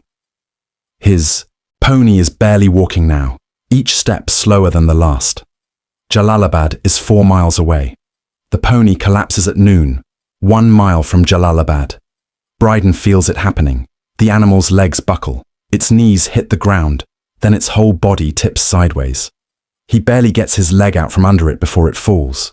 The pony lies on its side in the snow, its breathing fast and shallow. Its eyes roll toward Brydon, dark and liquid. Brydon kneels beside it, strokes its neck with a shaking hand. "You did it," he whispers. "You got me here." The pony's breathing slows, then stops. Brydon stays kneeling for a moment, his hand on the dead animal's neck. 90 miles. This pony carried him 90 miles through the worst 7 days of his life, through passes and battles and frozen nights. It carried him when he had no right to ask it to keep going. And now it's dead, a mile from safety. Brydon stands slowly. His head throbs where the sword struck him. Blood has soaked his coat, his uniform, dried and frozen in his beard. He reaches up and touches his cap, torn open, the papers inside shredded and blood-soaked. The papers that saved his life. He pulls them out carefully. Letters from his sister, medical notes, a sketch of home, all of them cut by the sword blade, soaked in his blood, barely legible. He folds them carefully and tucks them back into the torn cap. Then he starts walking. 1 mile to Jalalabad. His legs barely respond. He's walked and ridden for 7 days with almost no food, no water, no sleep. His body is running on nothing. But he walks. The fortress grows larger with each step. He can see details now. The individual stones in the walls, the cannons on the ramparts, the British flag flying from the central tower. He's going to make it, after everything, after 16,000 people dead, after 7 days in hell. He's going to make it. Halfway across that final mile, his legs give out. He falls, face first into the snow. He lies there for a moment, breathing hard, tasting blood. Then he pushes himself up, gets his hands under him, gets one knee forward, then the other. He stands and he walks. Quarter mile from the fortress, a shout goes up from the walls. Rider approaching. Not a rider, a man on foot, but someone has seen him. The gates begin to open. Brydon keeps walking, one foot in front of the other. Don't stop. Don't fall again. Just keep moving. Soldiers run out from the gates. British infantry running toward him across the snow. They reach him. Hands grab his arms, holding him upright. "Where's the column?" someone asks. "Where are the troops?" Brydon tries to answer. His voice comes out as a croak. He hasn't spoken to another human being in 2 days. "Gone," he manages. "All gone." They half carry, half walk him through the gates. General Sir Robert Sale is waiting inside the gates. Sale is a hard man, a fighter, his face weathered by decades of campaigning. He commanded the garrison at Jalalabad for months, isolated, under siege, waiting for relief from Kabul that never came. Now, relief has arrived. One man, on foot, covered in blood. Sale kneels beside Brydon as soldiers lower him to the ground. "Dr. Brydon," Sale says, recognizing him. "Where is the column? Where is General Elphinstone?" Brydon looks up at him. Blood drips from his face onto the snow. "I am the column." Sale's face goes pale. "What?" 16,000 left Kabul. I'm what's left." The words hang in the air. Silence spreads across the compound. Soldiers who are crowding around to hear news step back, stunned. "The others?" Sale asks quietly. "Where are the troops? The regiments? The civilians?" "Dead. Frozen in the passes. Killed by Akbar Khan's forces. Captured. General Elphinstone? Taken hostage, days ago. The 44th Regiment? Destroyed. Captain Skinner is dead. The Sepoy battalions? Gone. The camp followers? The women? The children?" Brydon closes his eyes. "Gone." Sale stands slowly, his hands trembling. He looks past Brydon, toward the mountains to the west, toward the passes, as if expecting to see the column appear over the horizon. Nothing. Just empty ground and distant peaks. He looks back at Brydon. How many might still be coming? Stragglers, others who fell behind. Brydon opens his eyes. Maybe a few. The hostages, if Akbar Khan keeps them alive. Some soldiers who hid. But the column is gone. A surgeon arrives and begins examining Brydon's head wound. The gash across his scalp is deep, bone visible beneath. The surgeon cleans it, begins stitching. Brydon doesn't make a sound. "You're lucky," the surgeon says. "Another inch and this would have split your skull." Brydon reaches up, touches his torn cap, the shredded papers inside. "It was the papers, letters from home. I folded them into the cap lining." The surgeon examines the cap, pulls out the blood-soaked papers. They're cut nearly in half by the sword stroke. "These saved your life." "I know." Brydon is carried to the medical quarters. They lay him on a cot, the first bed he's slept in since leaving Kabul. The surgeon finishes stitching his wound, wraps it in clean bandages. "You need rest, doctor, and food." "When did you last eat?" Brydon thinks. 3 days ago, maybe 4. I don't remember." They bring him water, which he drinks slowly. Then thin soup, which he can barely keep down. Around him, the garrison is in chaos. Officers run from building to building, demanding information. Dispatch riders are sent out to search for other survivors. The garrison is mobilized. Preparations made for a relief column. But Brydon knows the truth. There's no one left to relieve. General Sale returns to the medical quarters an hour later. He sits beside Brydon's cot. "Tell me what happened, from the beginning." So Brydon tells him. The cantonment, McNaughton's murder, the decision to trust Akbar Khan, the departure, the sniping through Kabul's outskirts, Kurd Kabul Pass, 3,000 dead in one afternoon, The hostages taken, the frozen nights, Tonghi Tariki, the final dissolution of the column. He tells it without emotion, without inflection, just facts, numbers, events. When he finishes, Sale is silent for a long time. 16,000, Sale says finally. The largest British force in Afghanistan, gone. Yes, sir. And you're the only one who made it through. So far, there might be others, the hostages, a few soldiers, but out of the 16,000, yes, I'm the only one. Sale stands and walks to the window. He stares out at the mountains. When word reaches London, there will be inquiries, investigations. Someone will be held accountable. The people accountable are dead, sir. McNuckton, Elphinstone. Shelton is a hostage. There's no one left to blame. Sale turns back. Then they'll blame Afghanistan, and we'll come back. With more troops, more guns. We'll punish them for this. Brydon thinks about the passes, the mountains, the Ghilzai tribesmen who can melt into the hills and reappear anywhere. The winter that kills more efficiently than any army. We'll try, he says quietly. But Afghanistan doesn't lose. It just waits. Over the next few days, a handful of other survivors trickle into Jalalabad, a sepoy from the 37th Bengal Native Infantry who hid in a cave for 3 days, then walked to Jalalabad. He's the only survivor from his entire battalion. 2 British privates who escaped during the final chaos and survived by pretending to be dead when Afghan scavengers passed. An Afghan guide who was with the column and managed to blend in with local tribesmen after the collapse. In total, fewer than a dozen soldiers make it to Jalalabad on their own. The hostages, those who survive captivity, will be ransomed months later. General Elphinstone will die in Afghan custody in April, of dysentery and despair. Major Pottinger will survive and be released. Lieutenant Sturt's pregnant wife will survive, deliver a baby in captivity, and eventually be freed. But of the 16,500 who left Kabul on January 6, 1842, fewer than 100 will ever see freedom again. The rest are gone, buried in snow, scattered across 90 miles of Afghan mountains, lost to history except as numbers in casualty reports. Brydon becomes the face of the disaster. Artists sketch him as he arrived.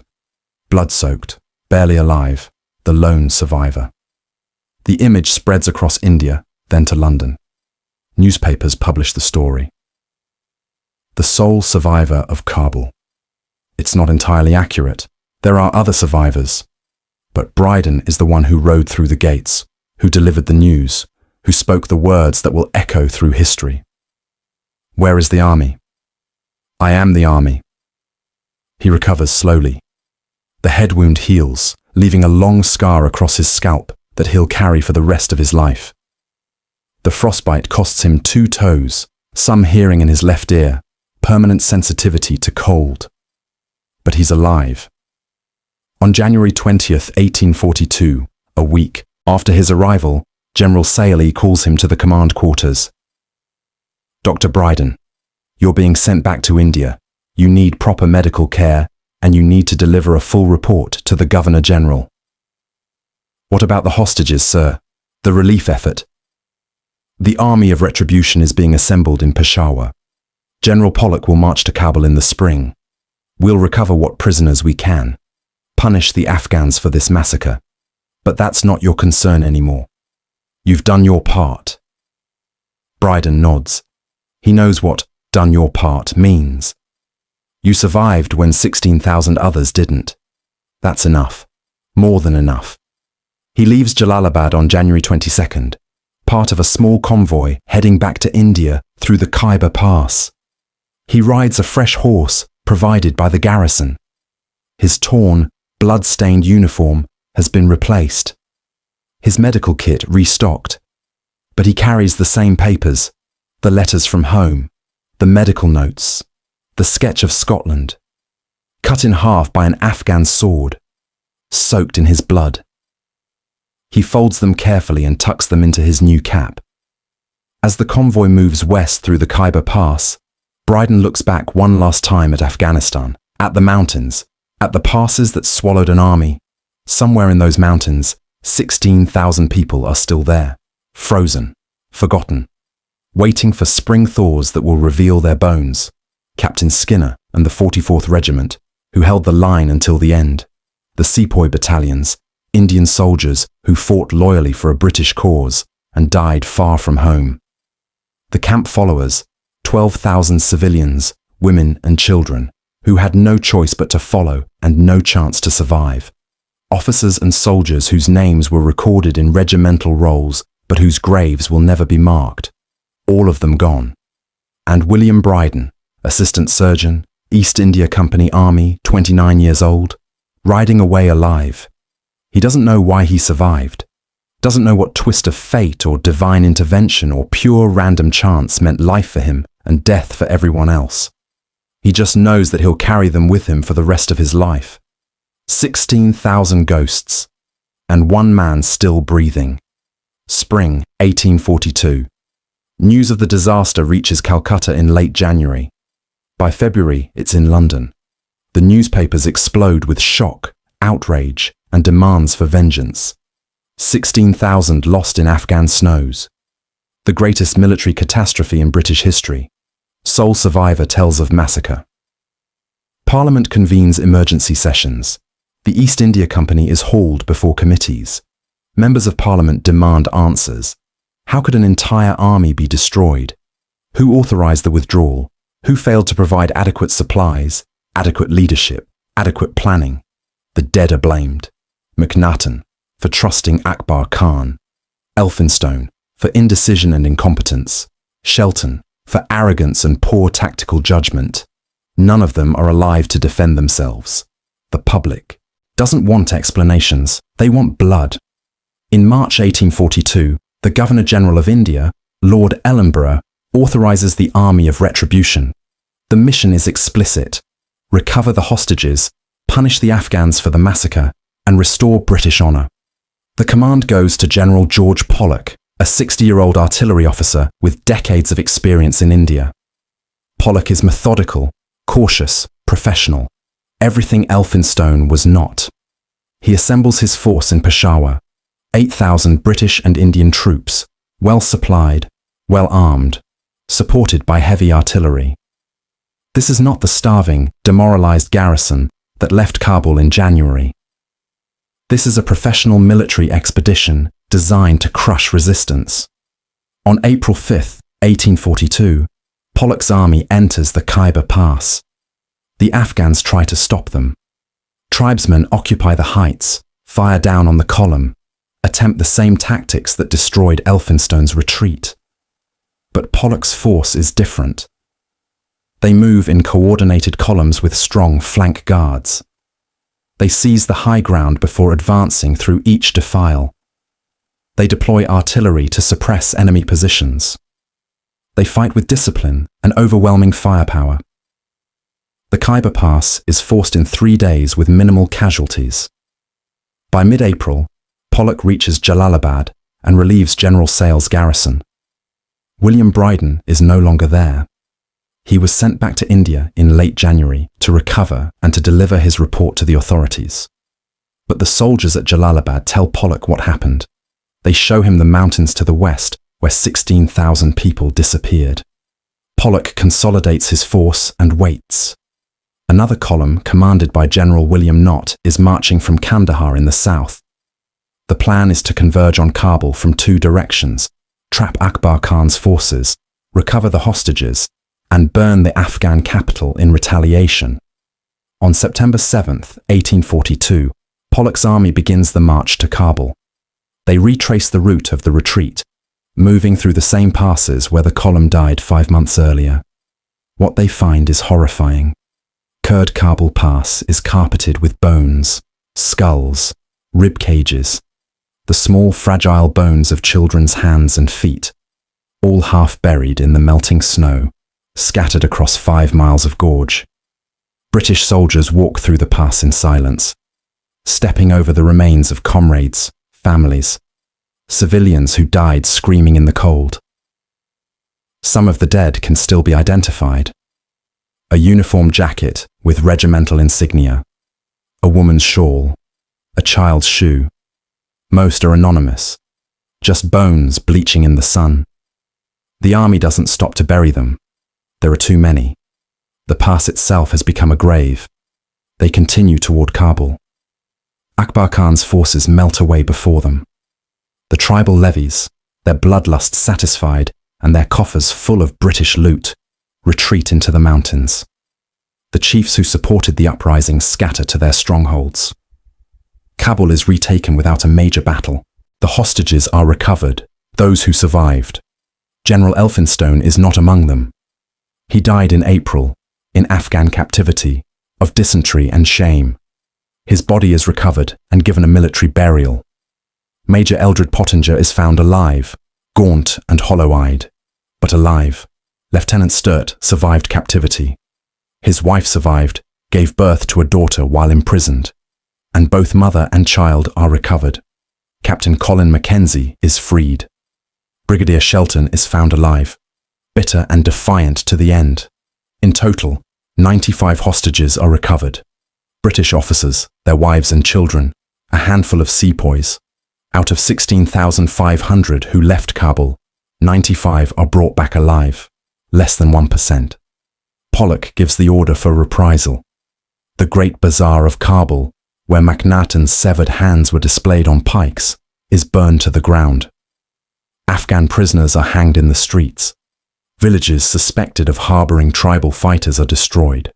It's revenge, not justice. But revenge is what London demanded. Some of Pollock's own officers protest. Captain Henry Havelock, who will later become famous during the Indian Mutiny, writes in his journal, "We destroy what we cannot hold, punish those we cannot govern, and call it victory." But the orders stand. On October 12, 1842, Pollock's army withdraws from Kabul. They march back through the passes, past the bones still scattered in the gorges, past Jalalabad, through the Khyber Pass, and back into India. By November, every British soldier has left Afghanistan. No treaties are signed, no client governments are installed, no territorial gains are made. The British invaded Afghanistan in 1839 to prevent Russian influence. They installed a puppet king, Shah Shuja, who was murdered by his own people in 1842. They occupied Kabul for 2 years, bled themselves dry, and withdrew with nothing to show for it except 16,000 dead.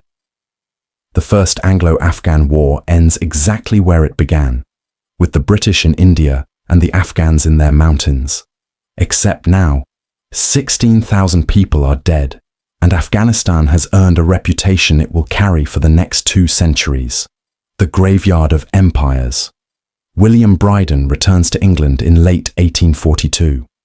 He's supposed to be a hero, the man who survived, the lone witness to the greatest disaster in British military history. Instead, he feels like a ghost.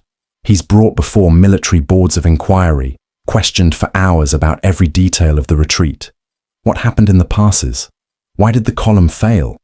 Could anything have been done differently? He answers honestly. The cantonment was indefensible. Elphinstone was incapable of command. MacNaughton trusted Akbar Khan against all evidence.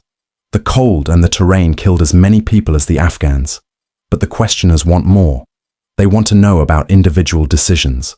Why were the camp followers not left behind? Why didn't the column fight its way out immediately instead of negotiating? Why was so much ammunition wasted? Brydon grows frustrated. You're asking why 16,000 starving, freezing people didn't make perfect tactical decisions while being shot at and dying of cold. The answer is, because they were human. The inquiry moves on to other witnesses. Brydon is dismissed. He's invited to speak at public events, military academies, historical societies, patriotic rallies. He declines most. When he does accept, he speaks in a flat, factual tone that disappoints audiences expecting tales of heroism. At a dinner in London, someone asks him, "Dr. Brydon, what was the worst moment of the retreat?" Brydon stares into his wineglass for a long time. The passes. The children freezing. The sepoys who died fighting to protect civilians they couldn't save. Skinner's last stand, the pony collapsing a mile from safety, the sword strike that should have killed him but didn't. All of it, he finally says. Every moment was the worst moment. The questioner looks disappointed, but Brydon doesn't care. He's not here to entertain. He's here because they asked him to be, and refusing would draw more attention than accepting. The nightmares begin in the spring of 1843. He's back in the passes, walking through snow that never ends, bodies on all sides, frozen in positions of agony. He tries to help them, but his hands pass through them like smoke.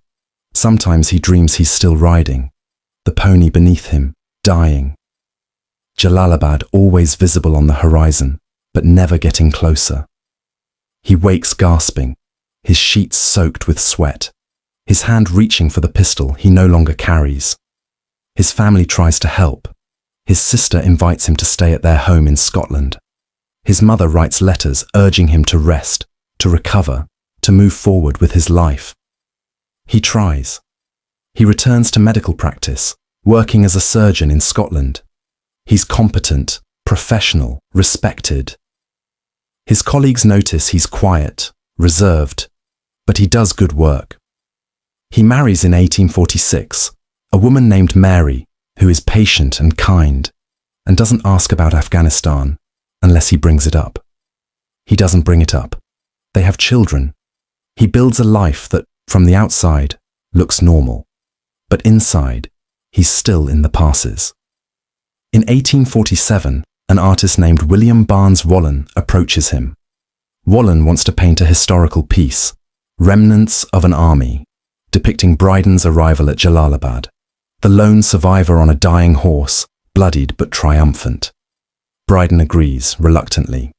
He sits for the preliminary sketches, describes the pony, the uniform, the wound. The painting becomes famous.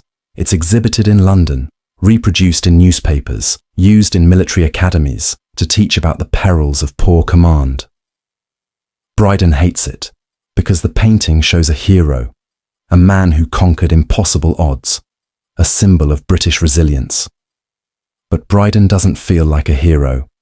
He feels like a thief who stole 16,000 lives. Years pass.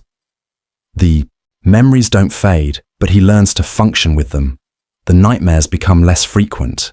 The guilt becomes a weight he carries instead of a wound that bleeds. In 1857, the Indian Mutiny erupts. Brydon, now 44 years old, volunteers to return to India as a medical officer. He serves through the rebellion, treating wounded soldiers, organizing field hospitals. People ask him why he went back. After what he survived, why return to India? Because I'm a surgeon, he says. Men are dying. That's where I'm needed. He doesn't say the rest. That part of him never left Afghanistan. That part of him is still in the passes with the 16,000. That going back to India is the closest he can come to rejoining them. He survives the mutiny and returns to Scotland in 1859. On March 20th, 1873, at the age of 61, William Brydon dies in Scotland. His obituary in the Times calls him the sole survivor of the Kabul retreat and praises his remarkable fortitude and service to the Crown. His funeral is attended by military officers, fellow surgeons, family, and friends. He's buried with full honours. His headstone reads simply, William Brydon, MD survivor of Kabul, 1842. Among his personal effects, his family finds a journal, mostly routine medical observations, supply notes, professional correspondence. But the final entry, dated April 15, 1842, written months after his return from Afghanistan, is different. I am asked what I remember most. They expect me to speak of the cold, or the fighting, or the fear. But what I remember is the silence after. When the shooting stopped and the column had passed, and you could hear the wind moving through the pass, and underneath it, very faint, the sound of people dying, calling for help that would not come. I rode on because to stop was to die. I rode on because I had a horse and others did not. I rode on because I am human, and humans choose survival even when it means leaving others behind. I do not know if I am blessed or cursed. I lived when 16,000 died. I cannot say why. I can only carry them with me, these 16,000 ghosts, and hope that bearing witness to their deaths gives some small meaning to their sacrifice. If there is a God, I will ask him one day, why me? Why was I spared? Until then, I live. I work. I remember. That is all I can do. The journal is donated to the British Library, where it sits in the archives for decades, rarely read. But the words remain, a testimony to survivors' guilt, to the cost of being the last man standing. The First Anglo-Afghan War becomes a cautionary tale. For decades afterward, British military academies study the retreat. Officers analyze what went wrong at every level: strategic, operational, tactical. The lessons are clear. Don't occupy what you cannot hold. Don't trust political arrangements backed only by gold. Don't ignore logistics. Don't underestimate terrain and weather. Don't put incompetent commanders in charge of impossible situations. The lessons, officially, are learned. But empires have short memories.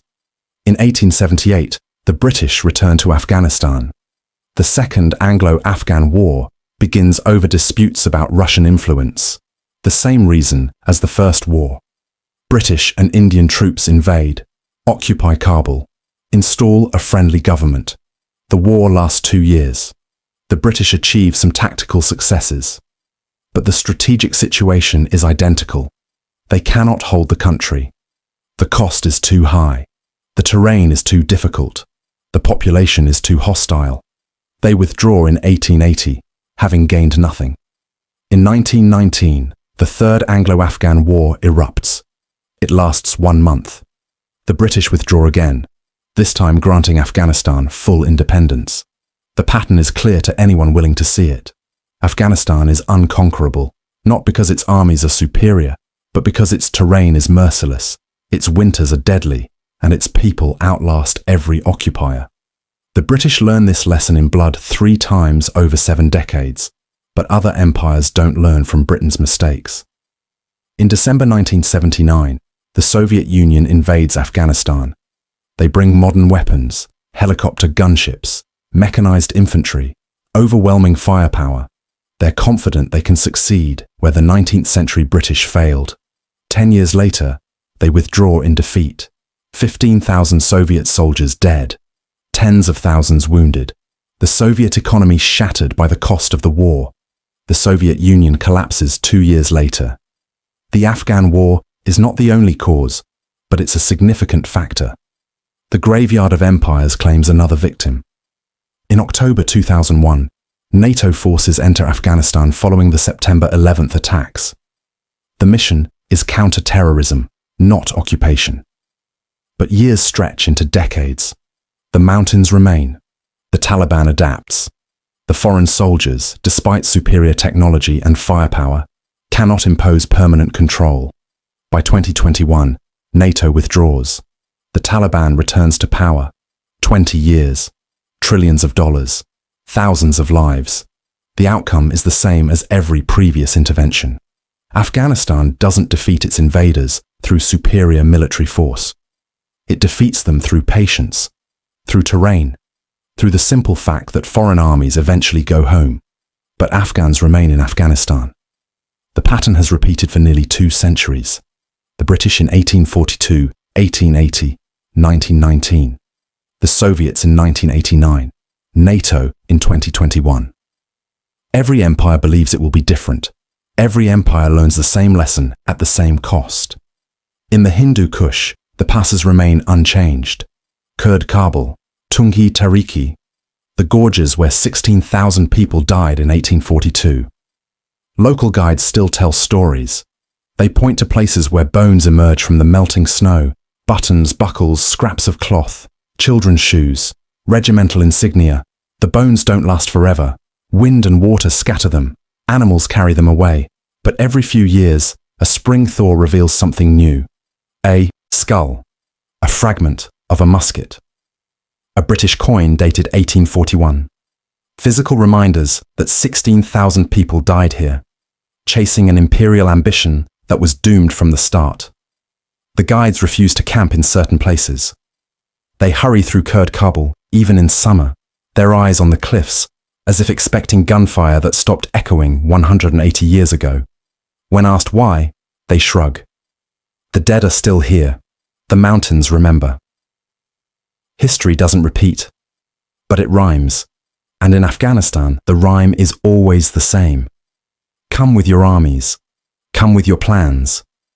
Come with your certainty that you're different from those who came before. The mountains will wait, the winter will come, and in the end, you will leave, if you leave at all.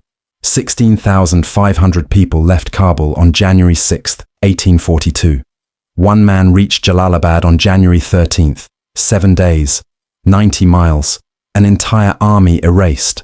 The numbers are almost incomprehensible. In 1 week, across 5 mountain passes, the largest British force in Afghanistan simply ceased to exist. Not defeated in a single catastrophic battle, not surrendered in a negotiated peace, simply dissolved, frozen, killed, scattered like ash across the Hindu Kush. The causes are easy to list: incompetent leadership, poor planning, cultural arrogance, broken promises, brutal terrain, merciless cold. But lists don't capture the reality. The reality is 12,000 unarmed civilians, women, children, servants, dying in the snow because they followed an army that couldn't protect them.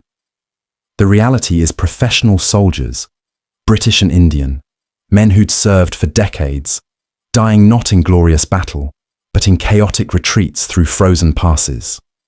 The reality is Captain James Skinner standing with 50 men against 200 cavalry because someone had to hold the line, even when the line was already broken. The reality is William Brydon riding past people begging for help because stopping meant dying with them, and one more death wouldn't save anyone. The reality is 16,000 individual deaths. 16,000 people who woke up on January 6th not knowing they had 7 days or less to live.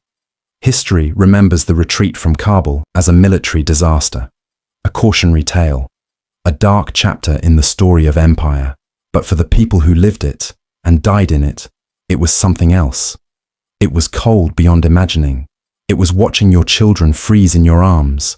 It was fighting with empty muskets because the ammunition ran out days ago. It was choosing between impossible options and knowing all of them led to death. It was the moment when civilization's thin promises, safe passage, honorable terms, negotiated withdrawal, revealed themselves as lies. William Brydon survived by being mounted, being mobile, being willing to ride ahead when others stayed behind. He never forgave himself for it. The passes of the Hindu Kush still stand. The snow still falls. And somewhere beneath it, in valleys and gorges scattered across 90 miles of Afghan mountains, 16,000 voices are still calling. For water, for warmth, for help that will never come, for home they'll never see. No one answers. No one ever will. This is history that refuses to be forgotten. If this story moved you, if it made you think about the cost of empire, the nature of survival, the weight of impossible choices, hit that like button. It genuinely helps us bring more stories like this to light. Drop a comment below. What lesson should we take from the 1842 retreat? Do empires ever really learn from history?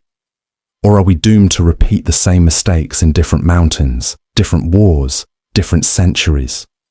And if you want more history that challenges, provokes, and refuses to look away from hard truths, subscribe to Dark History Class. Because there are more stories like this. Stories that deserve to be told. Stories that remind us what human beings are capable of, both the nobility and the horror. Thanks for watching. Remember Kabul, 1842. Remember the 16,000. Remember Dr. William Brydon, who came home carrying their ghosts. And remember Afghanistan, the graveyard of empires, where the mountains are patient and the snow covers everything, but never quite buries the past. I'll see you in the next one.